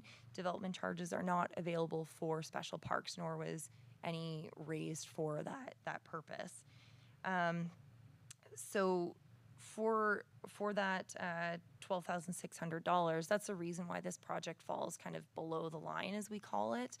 So it's not included in the budget, but there's a full slide here for council's review and consideration. So the dog park committee is asking for council to donate that $12,600. And that would give us some bi-weekly mowing for that, because we are aware, and the volunteer group is aware, that it's a dog park, so it doesn't need to be maintained like one of our ball diamonds. They had also asked about the possibility of the township team mowing that facility. So we do have 2 zero-turn mowers that are in operation from May until September. They're operating almost 5 days a week if there's no issues with weather. Sometimes they have to somehow make up some properties if we do hit some rainy weather, because the grass still grows, of course. Dandelions can grow in about 3 days, as we know. So we're also taking on James Street Park this year, Oshman Park not James Street, the Marilyn Vren Memorial Park this year, the Oshman Park, and plans are in place for Hallville to take that on as well. So we're taking on 3 more properties, which is another reason why we're stretched. We're stretched right now. So it was recommended that we, if council desires to take on the mowing of that property, that we contract it out. So that's where the $2,600 came from. Also, a local company is interested in donating their time and their resources for grading, leveling, and seeding the fenced-in area in the park. The committee would pay for the materials, and the company would do the work in kind. So this, again, is for council consideration. My understanding is if the volunteer committee pays for fundraisers for all the other line items, they're just asking that council consider that $12,600 donation to the development. And lastly, I just wanted to quickly touch on outsourcing the mowing. So as Lachlan mentioned, it is something for council consideration. Our staff team did a fantastic job. Most notably, our facilities lead hand took on a special project for us and got some quotes for trimming of the village sidewalks and roadside trimming. So Winchester, Chesterville, South Mountain, Morewood, and the village signs. The comparison for prices, we would actually save $225 by outsourcing it, but it's almost, it's getting harder for us to find students to hire who have licenses, and trying to schedule someone who has a license with someone who doesn't is a difficult task. So it is relatively the same cost, but we don't need to buy another truck. So again, $80,000 in savings, no wear and tear on a new vehicle, less supervision, tools, equipment, less of our mechanic team's time, vehicle GPS, license, fuel, everything like that, HR for the additional students. So it is highly recommended that council consider contracting some properties, and some other locations. We would like to come to council with a recommendation to contract those properties. It would not be reducing our facility, our full-time operator wages and hours. We would just be redirecting them to the maintenance of our other facilities, the sports fields, things like that, and helping us to keep up some of our other major properties that we would still be mowing if there is inclement weather or special events, that kind of thing. And there would be savings there of about $4,000 if we contracted out some more properties. So it does result in savings and more efficiency in supervision. So I just wanted to bring council's attention to that. Thank you. Thank you for bringing that to our attention, Ms. Meerberg. I'm sure everyone's made notes about their thoughts on that. I guess we can open up to some comments and questions for recreation. Thank you, Ms. Meerberg. I do like the creativity with outsourcing the lawn care, the cutting, and that frees up students and other employees to go sandblast gazebo, to rebuild a shed, to do whatever maintenance project that is out there that they're able to handle. The first thing I do want to bring up and highlight, and I believe all 5 of us up here will shake our heads yes, is the double door if it's a health safety hazard above the line. the elephant in the room. We don't want to see it turn into like a woolly mammoth. We want to shrink that guy down. Next up, I am hesitant to bring stuff above the line for the rinks, the pools, everything else until we see the strategic plan. And we've all alluded up here about the cost in Russell, the cost in Prescott, et cetera, et cetera. We're a hockey figure skating community. We know we want 2 rinks. It's just we need to have that discussion, and it's going to be a tough discussion. And I'm just hesitant of committing any more funds at this point till we see that. But I can be outvoted easily. Next up is the rental fees for the dehumidifier, right? 10K a month. So we would hypothetically lose 2, possibly 3 months of revenue. So what does it balance out at? Obviously, the cost would be, negligible at 5, 10 grand in fees. That's a rough assumption. So I would like to see a sliding scale on that. We are, again, a hockey community and a figure skating community. I wear hearing aids and tinnitus maskers often, and one of our local residents streams the games, and I click them from time to time on my phone, and I can hear the lyrics and the music fine. That is not saying the systems are aging, but maybe we can band-aid it like we did the roof until we have a solid plan. Lastly, I'll just close with this, the mayor and I lightly spoke a couple months ago about a 1% in our taxation, or maybe a 0.25 somewhere, of a general maintenance fund that can go to sidewalks, to sheds, to everything else. I don't know if we still have appetite with that, seeing the 7 to 12% potential this budget has, but I would like to visit that. That way we can help Ms. Meerberg out with a fund like this in the future of saying, yes, we can cover said dog park, we can cover this, or juggle things around to make it work. And speaking of the dog park, right now I'm below the line for that. I'm done. Thank you for your comments. Councillor Urick. Yeah, in terms of the arenas and even the pools and everything like that, I do think it is in our best interest to see what's coming in the strategic plan. We all took part in it. I want to see what's in that. I do think, though, we've reached kind of critical mass where we need to start, caring for the facilities themselves. And I don't mean the infrastructure within. I mean like the facilities themselves. Clearly, we're replacing dehumidifiers, replacing water heaters, stuff like that. I'm suspecting that the walls, the roofs, everything like that in of themselves are crumbling, and it's leading to issues on the inside. So I think getting a full scope of what truly is left in those assets is in our best interest, and I'm hoping I realize part of the strategic plan was kind of looking at the future, but it's also like, to your point, Councillor Lennox, we've seen Russell, we've seen Prescott. Like we don't have those dollars. If we want 2 facilities, we need to understand, what is wrong with the facilities. Is it insulation? Is it an issue? Are the walls crumbling, et cetera, et cetera, et cetera, right? Because, I don't want it to continue on this path of good money after bad, after et cetera, et cetera, et cetera. And I'm not pointing fingers, and I'm not, suggesting that there's anything in that nature, but it does strike me that, as the dollars expectations mount and mount and mount and mount and mount, were we asleep at the wheel?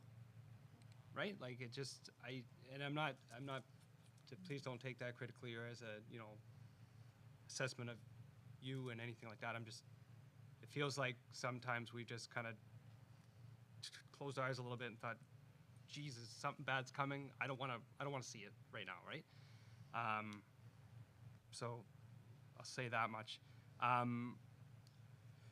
In terms of the outsourcing, I would love to see kind of more on that. It's a great what we've seen so far, but I do think that like if that's the route we're going to go down and there's potential savings, then I don't want to see, I won't call them excuses, but I don't want to see things not being done elsewhere then.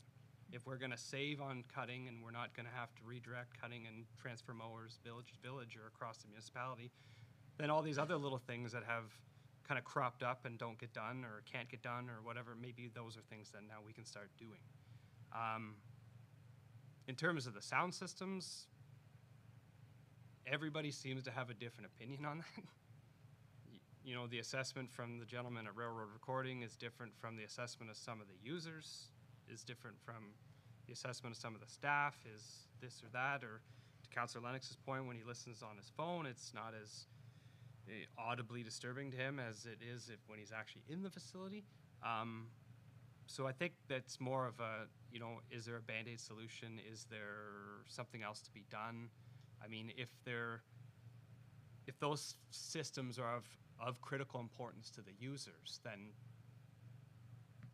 maybe the users need help too. I don't know. I'm not suggesting that they're not helping, and I understand that they're already paying to use the ice facility and use the rinks and all that. I get that.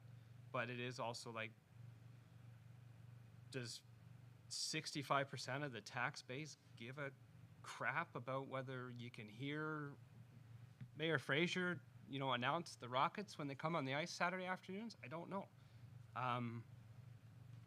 The other point I had made here was, and it goes back to one of the listings, is it's $38,000 for handrails and a washroom? Is that in the green room at the Old Town Hall? Like for when the, let's say, Dundas County players are staging and they want a bathroom back there? Is that what that is? Through you, Mr. Mayor. Yes, so the green room, washroom, the handrails are for in the hall, in Okay. the theater to Yep. help people up to the Understood. upper levels. A few years back, we did some renovations in the Old Town Hall because the accessible washroom seemed closed off. It seemed like it was a part of the green room. Okay. So it wasn't inclusive, it was exclusive. Right. So we put up a false wall there and made the AODA washroom a part of the lobby, like just off the lobby. So that took away the powder room that the actors, actresses, singers, like anyone who used the green room had use of previously. And when they're behind the scenes, they want to kind of stay a surprise for their audience. So DCP has been working with us to create a powder room for back there. They're asking for something simple, but in order to get a grant, which we hope we have some great chances at, we have to be AODA compliant. And there's also some issues with the plumbing in that building. So it's and architecture fees and things like that. So in recreation and culture, there's never anything that's a simple project. So I guess the Unfortunately. clarification then, it's $38,000, but ideally through potential grants? Partial Some of funding it through are grants. grants? Yes, Okay. correct. And if not, then through the grant, then through general taxation, or are the Dundas County players supporting in any form? I very much value what the Dundas County players do, and I value that we have entertainment in this municipality, but I also recognize that they tie up that facility for great lengths of time throughout the year, and, you know, I feel that fair compensation in some form from them for a bathroom that they singularly would like makes sense to me. If I'm off base, by all means, jump in, anybody. Well, just the one point, people do like to hear me. But to that, and to Mr. Councillor, Mayor, me too. to Councillor Lennox's point about tinnitus and listening on I had the opportunity, a recent Rockets game was broadcast on the EOSHL website, streaming service, and it was surprising how clear the announcer and the music, Right. how clear it was on the broadcast. Right. If you followed it on or watched it afterwards online. Which is, to my point, I To your think, you point. know, the user, you know, we're getting various opinions from those who use it or insight. So I think we need true I think versus a professional coming in and trying to sell us the Cadillac perhaps when we don't Well, need it. And of course, I would think, and sorry to interrupt, but I think whenever Mr. Tetmeyer's asked for his opinion, and his opinion is highly regarded, he is an expert. He's not going to advise that you don't buy anything but the good stuff. Right. But the most recent Rockets game, we had big struggles with the sound, and then with a lot of tweaking of the mixing board, it was perfect. Right. So it was the user's input that was causing the issue, and quite often that's what happens. If it's not perfect, someone adjusts something, and then once you start adjusting one of the many control knobs, Right. You can't remember where you were, and you continue making it worse. So, I think it's a bit of a training thing, because we were able to solve it at our end recently. But anyway, but there is some tweaking of the equipment that needs to be done, repositioning. But yeah, anyway, so I think you have more comments, Mr. Lennox or Councillor? Yeah. 'Kay. Sorry, Ms. Meerberg, I forgot to touch on user group fees. I understand that most have their AGMs in April of this coming year. So as you did last year, could you have those fruitful discussions with them? And for anybody interested, last year they all agreed that fees are pretty low and they should go up. I'm hoping to find a happy medium there that won't bankrupt, the sports leagues or figure skating leagues, or force kids out because now it's $300 more a year. But find something, in between. Yeah. To that, Councillor Lennox, I suggest that we consider what Mr. McDonald was saying about finding a happy medium between construction CPI and CPI, and applying that just working that into the formula.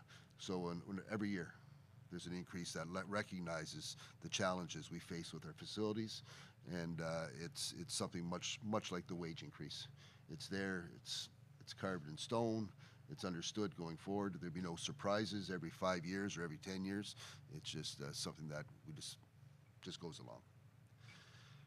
Councillor Urick. I believe Ms. Meerberg was getting to something to tell us, so go ahead. Through you, Mr. Mayor. Thank you. Councillor Lennox, I believe that you had a question about the ICE user fees. Was it with regard to preseason ICE that you want to know some numbers? Earlier when I asked Lachlan? Yes. Yeah, so with ice making difficulties, if you were to not start till October, at one of the rinks, how much are you losing on your income there that we saw on one of the slides? Does it offset the cost of said equipment you want to buy over a course of a few years? Like, I'm looking to be creative in how to justify this in the long run. So Through you, Mr. Mayor. So the revenue generated for September ICE in Winchester is approximately $24,055, according to our recreation supervisor. So he pulled some numbers prior to this meeting.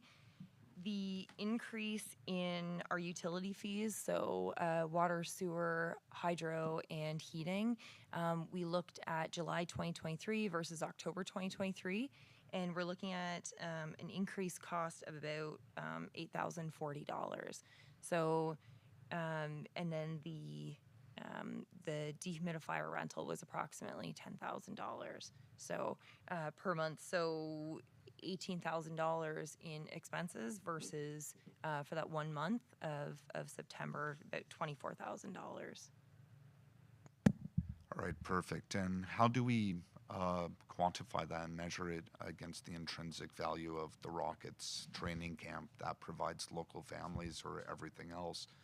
All these groups are looking for a service. So my question was more or less, how do we justify this for our community-based sports? What the majority of families, young families out there are looking for in terms of service. I'm not looking for an answer today, but I'm looking for a solid argument to say yes to some of this equipment. Okay. Thank you, Councillor. And that brings me to, and I'll just be very quick, Deputy. That brings me to piggyback to your thought.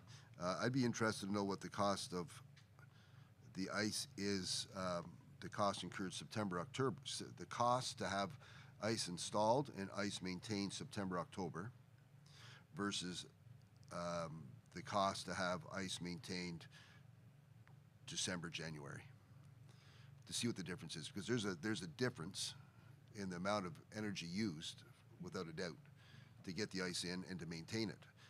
And I'd just like to know what the extra cost is to get that in and maintained, because that was a concern of mine last year, maybe the year before, when we were having challenges with getting the ice in and what proper fees to charge.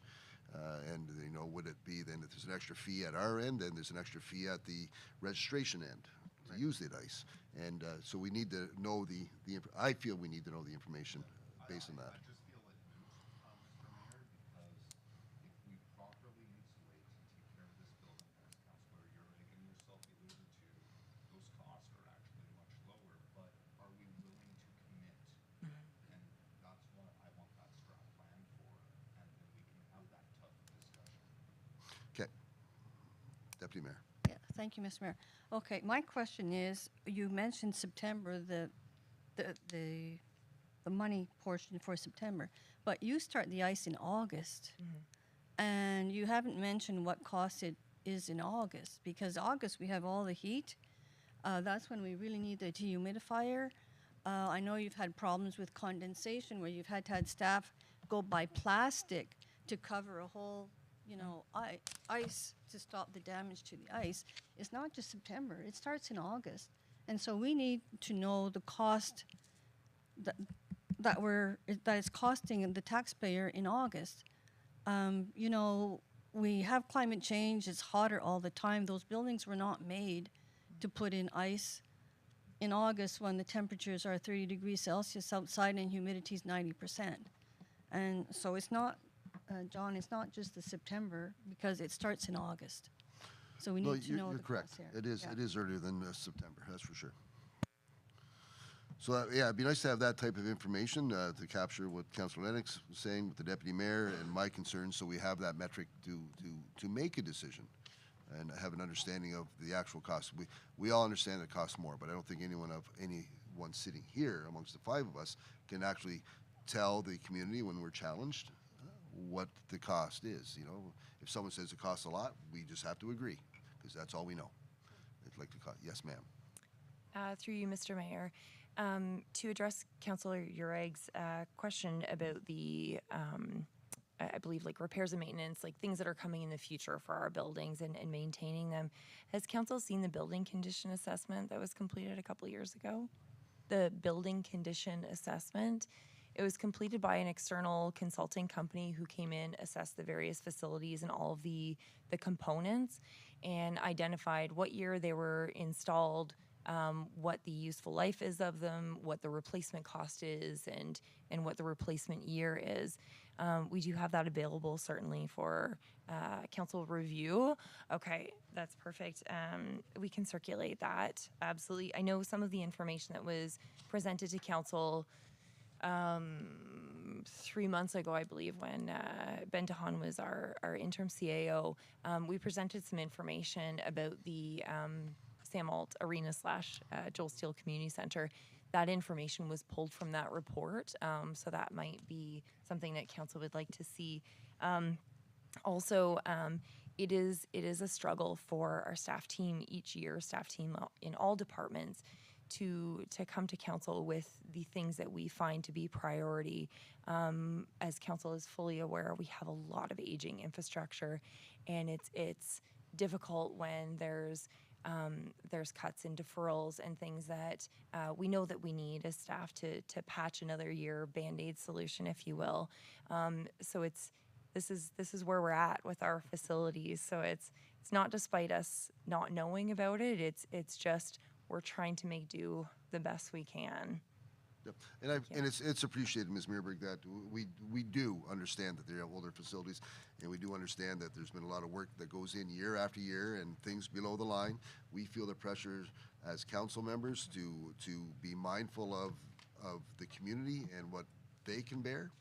But we also we do understand and appreciate that efforts have been made to bring it to our attention, but decisions have to be made, and whenever I would think the challenges of our recreation facilities, and to Councillor Ureg's thoughts about the number of people served by that, although we are, to Councillor Lennox's thoughts, a community that hockey and anything ice related, figure skating is number one.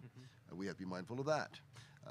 But at the end of the day, we have to be mindful of the roads and getting people back and forth and looking after our business community and looking after our residents and commuters and all that. So we do have challenges as well, and decisions have to be made. Saying all of that, I'm ready to move on to Lachlan, the next item, please. Thank you. And before I cash too many checks that Mr. Stanley might have to do, differentiating between the heating of the building versus the cooling of the facility, that might have to do some signs. But we will move on to waste and storm management. Okay, what's up? Thank you. Thank you. It's easier than clicking. Thank you. So there's your org chart, similar to prior. And then again, you'll see on the next slide that amount of taxation that comes with it. So to the next slide, there it is, 1,264 for those who forgot at home or in this room. 175 of that is going to waste and storm management.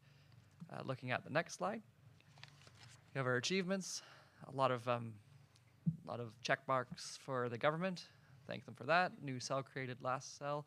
Building EU siding, some design for expansion was done in 2024. The design and anticipation for the future development of that stormwater pond. And if we could go to the next slide, purchase of groundwater rates. We are currently negotiating or pending negotiation, so there's no number here. We'll come back to you. We're hoping that there's enough money in the reserves to offset this particular negotiation. Chipping services. I know this one, you're looking at this, that's a lot of money to chip things. It's not all little pieces like that. I think there's some look administratively to see if we can do it for less. So it could be done potentially for less, but maybe not. It really depends on legislative requirements. So it would be wonderful, I think, to say to get a burn barrel and burn it if we're allowed to, and if it's less expensive and in good, then do it. If not, then we can chip it, offset from a carryover from last year's reserve. So if we can find a less expensive manner to do it, it would just mean less money coming out of the reserve. And as you know, waste management facilities have a considerable amount of post-closure costs as well as growth. Moving to the next slide, you'll see landfill maintenance. The lift gate is not in the budget. You might get some opinion from across the table on that one. I believe we have some, controls of ingress and egress, but everything else above that item is in it. Moving to the next slide, we are purchasing a truck. 120,000 is coming from the reserve. Next slide, please. Folks, drain lining. This is completely funded by the reserve. If, say, something else changes, this project may come to like an information report that we might put this one back if the cost of negotiations for land or something else changes. But this is the plan as of this moment in time. Again, offset by reserve, so removing that wouldn't change anything. Stormwater pond, 250,000. As you saw in 2024, we've done the development of the plan. We are offsetting by $70,000. I can't speak specifically to the needs, and we'll allow Ms. Ward to comment after. But moving to the next slide would be transferred to reserves, $150,000. Again, trying to prepare ourselves for the next thing, so we're not hit with tough decisions, or as tough, respectfully, decisions as recreation, where the money's not in a reserve. So good thought to put that away. Next slide, please.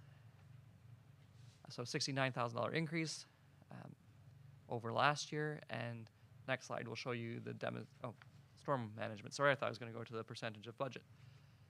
Stormwater management, I believe we can go through this one as you've read it. We've done several items, inspected 500 catch basins and ditch inlets, quite a bit of work to do.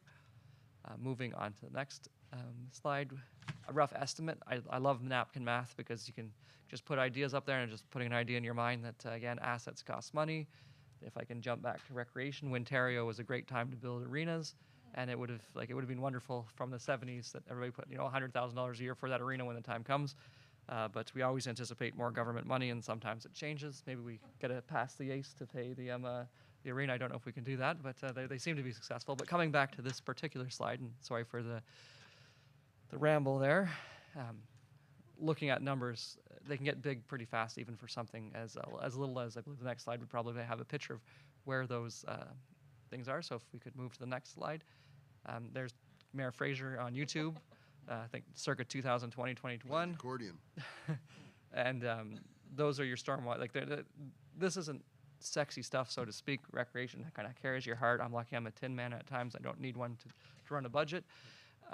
But these things do matter too much, like your roads, because they convey water, and we all know the destructive force of water. So those are the highlights. No real level service increases. 13,000 increase is more a movement of salary in between departments to the proper location. So I think we're actually decreasing the cost outside of salary movement. And I believe the last slide should show you the percentage, and the next slide should show you the percentage of how much of our taxation goes. So if we could just change to the next one, I believe there should be one more after this. Oh, okay. So 13.8% of your tax levy is going to waste and storm management, and then I look to you, Mr. Mayor, if Ms. Ward has some comments. Thank you, Ms. Ward. Do you have thoughts to express? Thank you, Council, and through you, Mayor. I think Mr. Lachlan went through most of the projects in 2025 quite adequately. I don't have much to add. I think, there are going to be some tough items that we have to tackle in 2025. We talked about groundwater rights, and as we expand the landfill, we're going to have to, of course, acquire the groundwater around it to ensure that contamination attenuation zone continues to grow as the landfill grows. Shipping services is noted. I estimate it'll come in a little bit lower than that. That's just a number that we have that was given by a contractor, but I think once it goes out for competitive bid, we could see better results. The lift gate that was alluded to earlier, so this is a discussion that perhaps we can bring back to council in 2025. We will be looking for direction from council. We've submitted our design and operations report for the new landfill, and with that comes a lot of controls that will have to be in place that are given to us by the Ministry of Environment. And as part of that, one of the discussions we might have to have is control to the site and how we want to give access to people to the site. So right now it's fairly fluid, as in it's not really controlled. There's an attendant. I'm sure most of council has been there. Most of council stops and speaks to the attendant, but that is not the majority of the public. A lot of the public just come in and out as they please, and that's kind of an issue. So their loads aren't inspected, et cetera. So the ministry doesn't particularly love that. They would like to see more controls, but again, we'll wait to see that design and operations report that gets approved. I estimate before April, and then we'll bring that back to council, and we can have discussions about how you'd like to see the new landfill kind of evolve. The garbage truck, I wanted to touch on this because I'm sure a lot of people are scratching their head as to why we would be purchasing another garbage truck after we're getting out of the recycling. And the reason for that is just because the aging of the garbage trucks themselves. So I don't know if council's aware, but this year we actually had to take one of our units, number 45, off the road for a week. And we actually had North Stormont do our garbage and recycling collection for us, which is an excellent opportunity between two municipalities to kind of tackle a zone. We have a great partnership with them, and thank you to North Stormont for that partnership. However, moving forward, I don't believe North Stormont will be wanting to pitch in every week when we have a mechanical failure. So those trucks were purchased through a grant. I'm not sure if council's aware of that, but they were purchased through a grant during COVID. So what we're doing here is we have put money away in the last couple of years into the reserve to offset that payment. So we're looking to purchase that garbage truck and hopefully have that by the end of the year, so that the truck that we did get, one of the trucks we did get, can be taken off and some repair work done, and then it'll be a spare. It's not, I don't want to use the word, maybe I will, it's a lemon. It's not a great truck, and I really wish we wouldn't have purchased it. It's just the one out of the two that's just not very good. So, and that's pretty much it. I'm available for any questions that council may have. Deputy Mayor, and then Councillor Urick. Thank you, Mr. Mayor. My question, I have two questions. One, the garbage trucks that we have now are half recycling, half garbage. So will they take all garbage now, like the recycling side will also take garbage? Okay, that's answered very quickly. About chipping the wood at the landfill site, I think Mr. Paul had mentioned you were going to ask for a permit to burn it instead, to save that money, to try and burn it over the winter, which would save the cost of chipping. I just wanted you to fill in there, please. So through you, Mayor, to the Deputy Mayor. So we did look at that option. Again, it's very reliant on the ministry approval. Right now, we don't have the authority to burn at our landfill site. However, working with the ministry and discussing, because our ECA is currently open, as council knows, we've submitted. They are willing to add that into our operations to allow Okay. for it. However, we have to find the space to burn it. So currently, we cannot burn on the mound, which is the majority of our space. Oh. And then we would have to move the wood chip, like the wood that Wood. needs to be chipped, off the mound in order to burn it. Mm. So the cost to move all that wood down off the site to burn it is kind of cost prohibitive at this point. Okay. In the future, though, that's something that we would be looking to do. So, but we do have to do, as council is aware, we do have to do some land clearing. That's in the budget already, and we're doing at late, well, I guess it is late this year, early next year. And when we do that, we're looking to incorporate that chipping right into it, so it should be quite cost efficient in that manner. I know, that was always my thought. You want to mention it? Instead of mowing the potential dog park, should funds be allocated towards that project? Would the wood chips work for the dog park? So through you, Mayor, it would be up to the director. We do take clean wood, so it's not treated wood. That's the wood that would be chipped.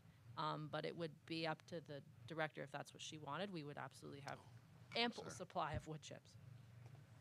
Thank you. My apologies, Councillor Urick. Well, the first part of my question to you, Director Ward, was asked and answered. But the other part would be, if we budget for the truck this year, purchase the truck this year, do we get the truck this year? What's the timeline in terms of new garbage truck on the road in North Dundas? Yeah, so through you, Mayor, based on my discussion with Rush Truck, which is where we got Yep. the first two trucks from, it would be coming in halfway through this year. Okay, perfect. We did have some preliminary discussions last year because I have told them that we've been budgeting, so Right. they're aware of that. They also have production has increased.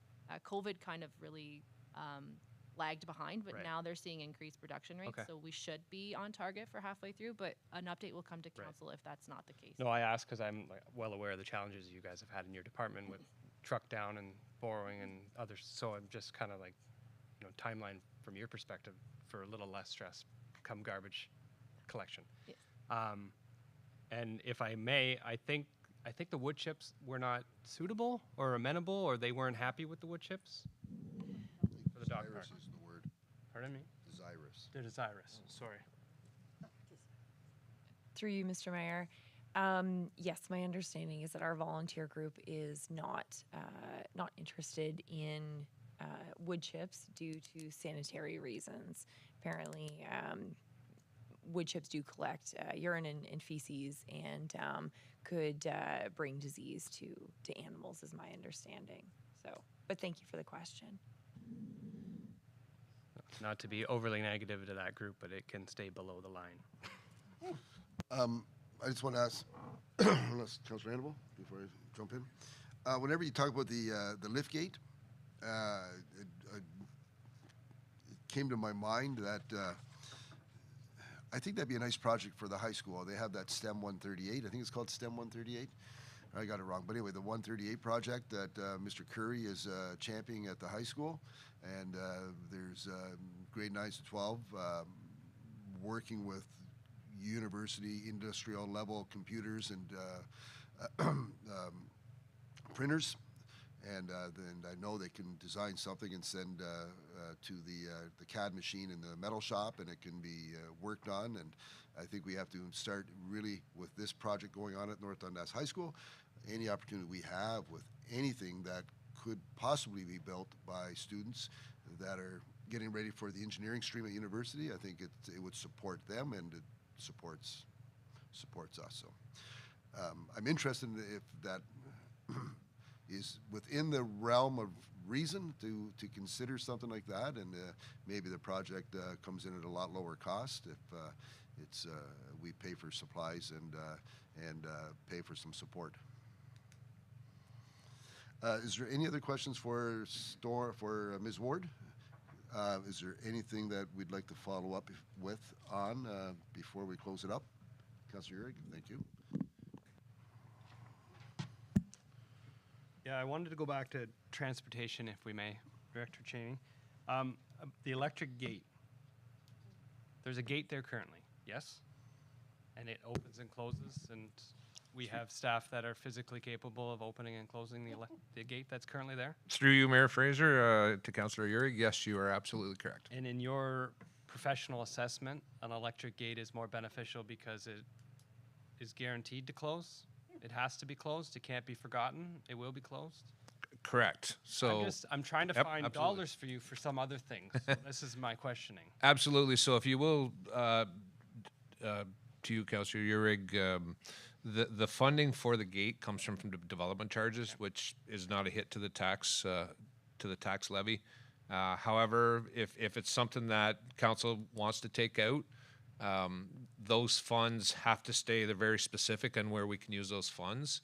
That's part of the building development charges that we have, and it goes towards upgrades to our buildings, both the maintenance garage and the operations center. So if that's something that council would like to take out, then those development charges would stay there until we would need some other type of upgrade in either one of the buildings. We can't just transfer those funds to road projects or to buy equipment or anything like that. They're very specific. That answers my question. Yep. But I do believe there's an opportunity, excuse me, from my time with the fire service and budgets and talking to Mr. Paul about DCs, you couldn't, in the fire service, you can't replace like with like. But if it's something new and different, in the fire service, I look to Chief, if it's an addition, something we've never had, something that's going to improve because of growth, I'm not suggesting that what you're getting at fits, but I think it needs to be investigated. But it wouldn't be replacing a half-ton truck with a half-ton truck. It's got to be something altogether different that's not been had before, and it's going to improve the level of service because of growth. I think that's how it goes. Councillor Lewis. Yeah, just building on what the mayor was talking about, and I'm going to need correction from you, Mr. Pohl, but for the name of the act, but the one which received assent this year for the Build Homes Faster states that waste and water has to spend 60% of their DCs per year. How does that work if it must be a new item, or is it a little bit different for waste and water or storm and waste?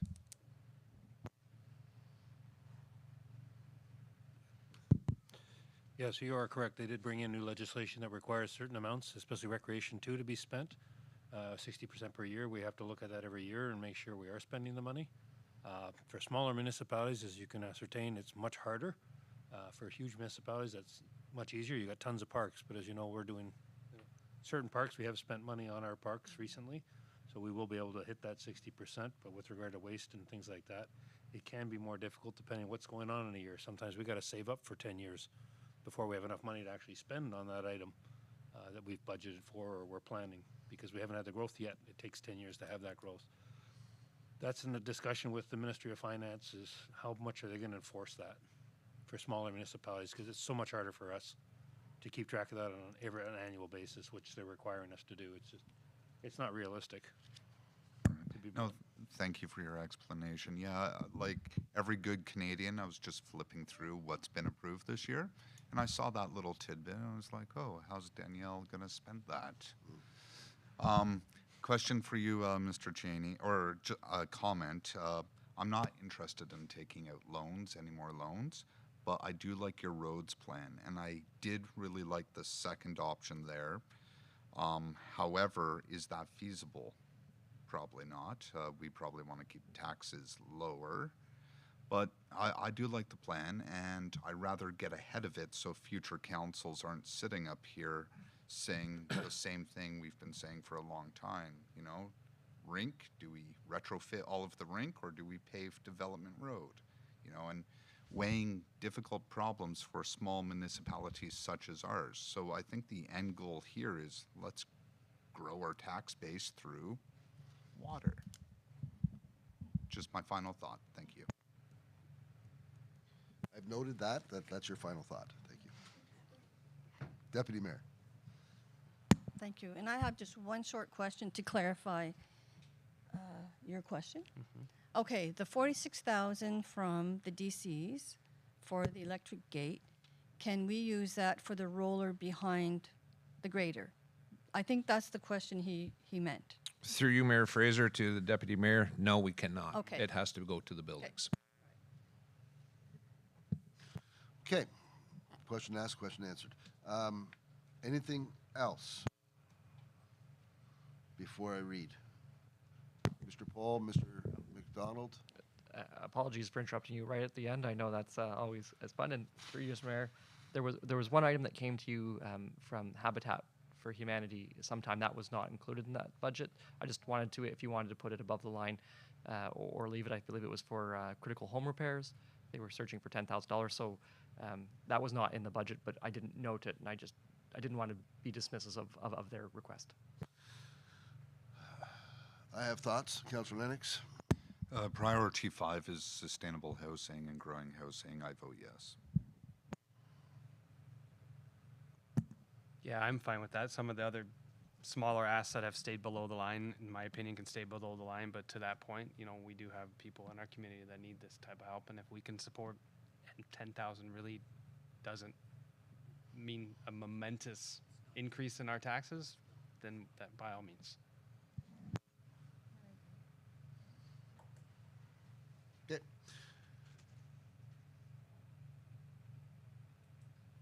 Just watching Lachlan. Make sure I can keep going this time. That is all from administration that I'm aware of. Thank you, Mr. Mayor. Well, I want to thank everyone. Thank staff, directors, everyone that's done work. I want to especially thank Lachlan and Logan sitting over there so nice and patiently all day. Never had a chance to jump in and tell us, what are you thinking about? What are you doing? But I appreciate everyone's attendance tonight. It's a big package in front of us. Lots of decisions to be made. Lots of mulling over, and I do lots of reading. I do encourage all of us sitting here to spend time going over it, spend time communicating, not so much making decisions for council amongst ourselves, but lightly letting us each other know thoughts and feelings. So whenever we come to this next time, we have an idea of where we're going. But please, questions that we've noted in our books, make sure you get clear answers and dollar figures. And before I go any further, Lachlan, can you please explain your spreadsheet? Yes, I can, and I'll just pull it up. We have the ability to do that. Just give me a moment. My computer. Okay. So I don't believe this will be on for the public, but it will be for your consumption down here. Are you able to see it presently? So like this can be included online after, but certainly it's for council's consumption to kind of go over it. You're seeing what I see at the bottom right corner. You see 2.34% where my mouse is. Okay, I'm just going to make it slightly smaller. If it's not acceptable, let me know, because it has to fit. So sometimes it's nice to have a big screen at work, so forget about that. So this document, you start you start with your first draft. That's where we are here. It shows the taxation increase in terms of dollar value. It shows in this portion here, that's your levy requirement.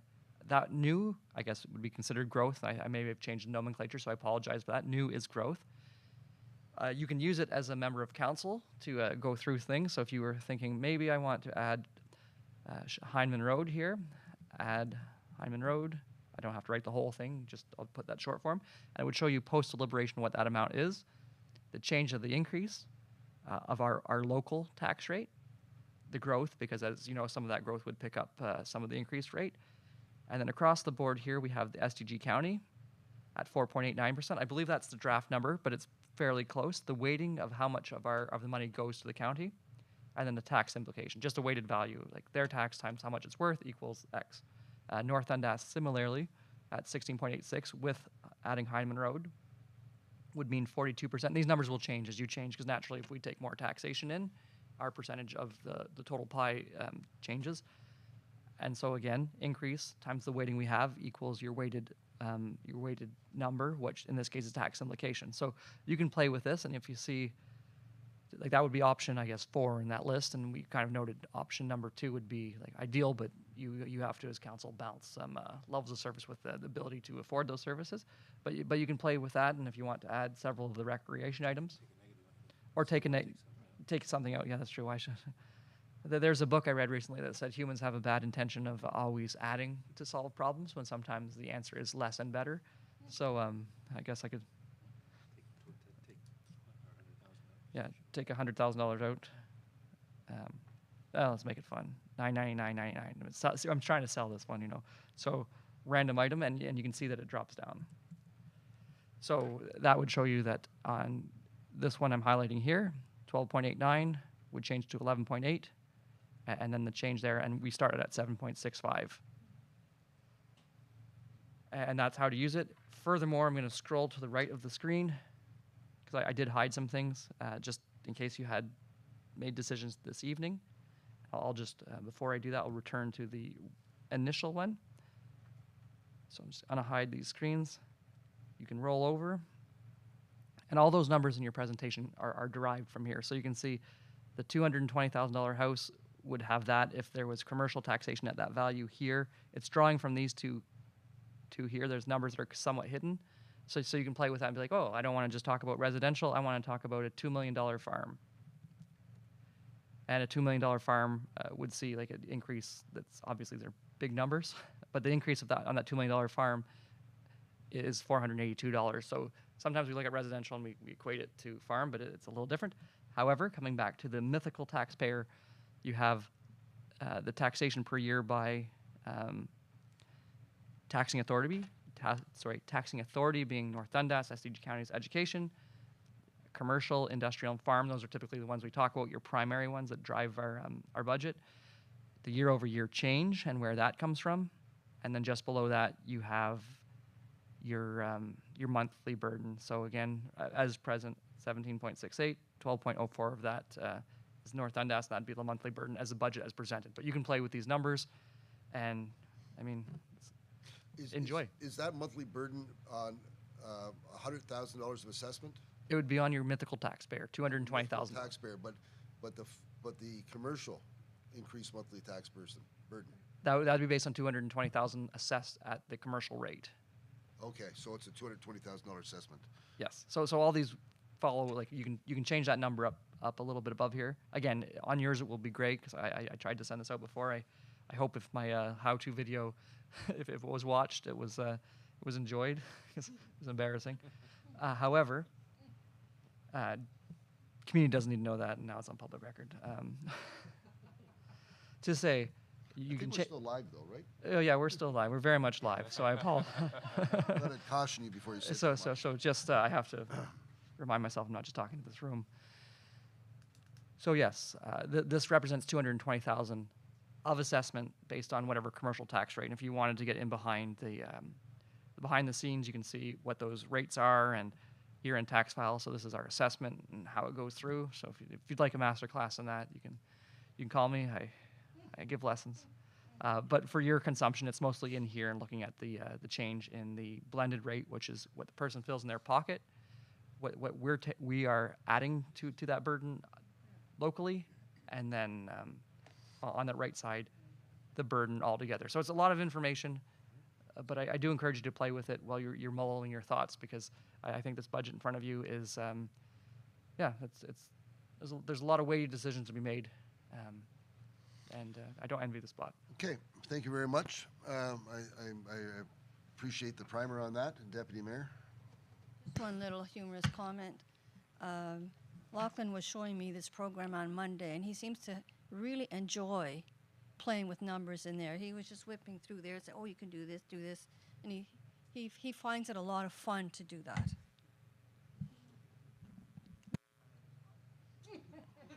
In 2019, whenever we had our municipal conference, I did put a presentation up called Fun with Numbers. So you're right on. It's consistent. I'm across the board. And at that time, Mr. Cousineau, Brandon, had Meet Me on Main Street, which got a glowing applause. And I said, you meet me in the parking lot. That's not fair bringing recreation against numbers.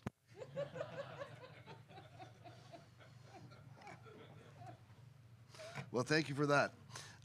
If there's nothing else, Again, I want to thank everyone for this hard work, and I know there's been some pointed questions and pointed thoughts, but that's the nature of the business, and we need to accept that and drive on. So thank you, and to anyone that's paid attention tonight, I just want to reiterate, this is the first draft, and there's going to be strong consideration, but we do understand, and we've been paying attention over the past few years, that improvements need to be made to our roads, and challenges are in front of us, and it's our role to face those challenges and to face the public and be able to explain our reasoning, the reasons why we do what we do, and make the decisions that we make. So saying all that, moved by Councillor Lennox, seconded by Councillor Annable, that bylaw number 2024-85 to adopt, confirm, and ratify matters dealt with by resolution be read and passed in open council, signed and sealed this 18th day of December 2024. All those in favor? Opposed? Seeing none, that's carried.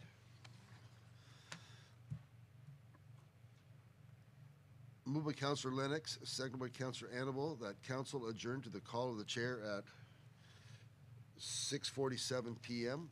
All those in favor? Opposed? Seeing none, that's carried. Thank you very much, everyone. Until next time, take care.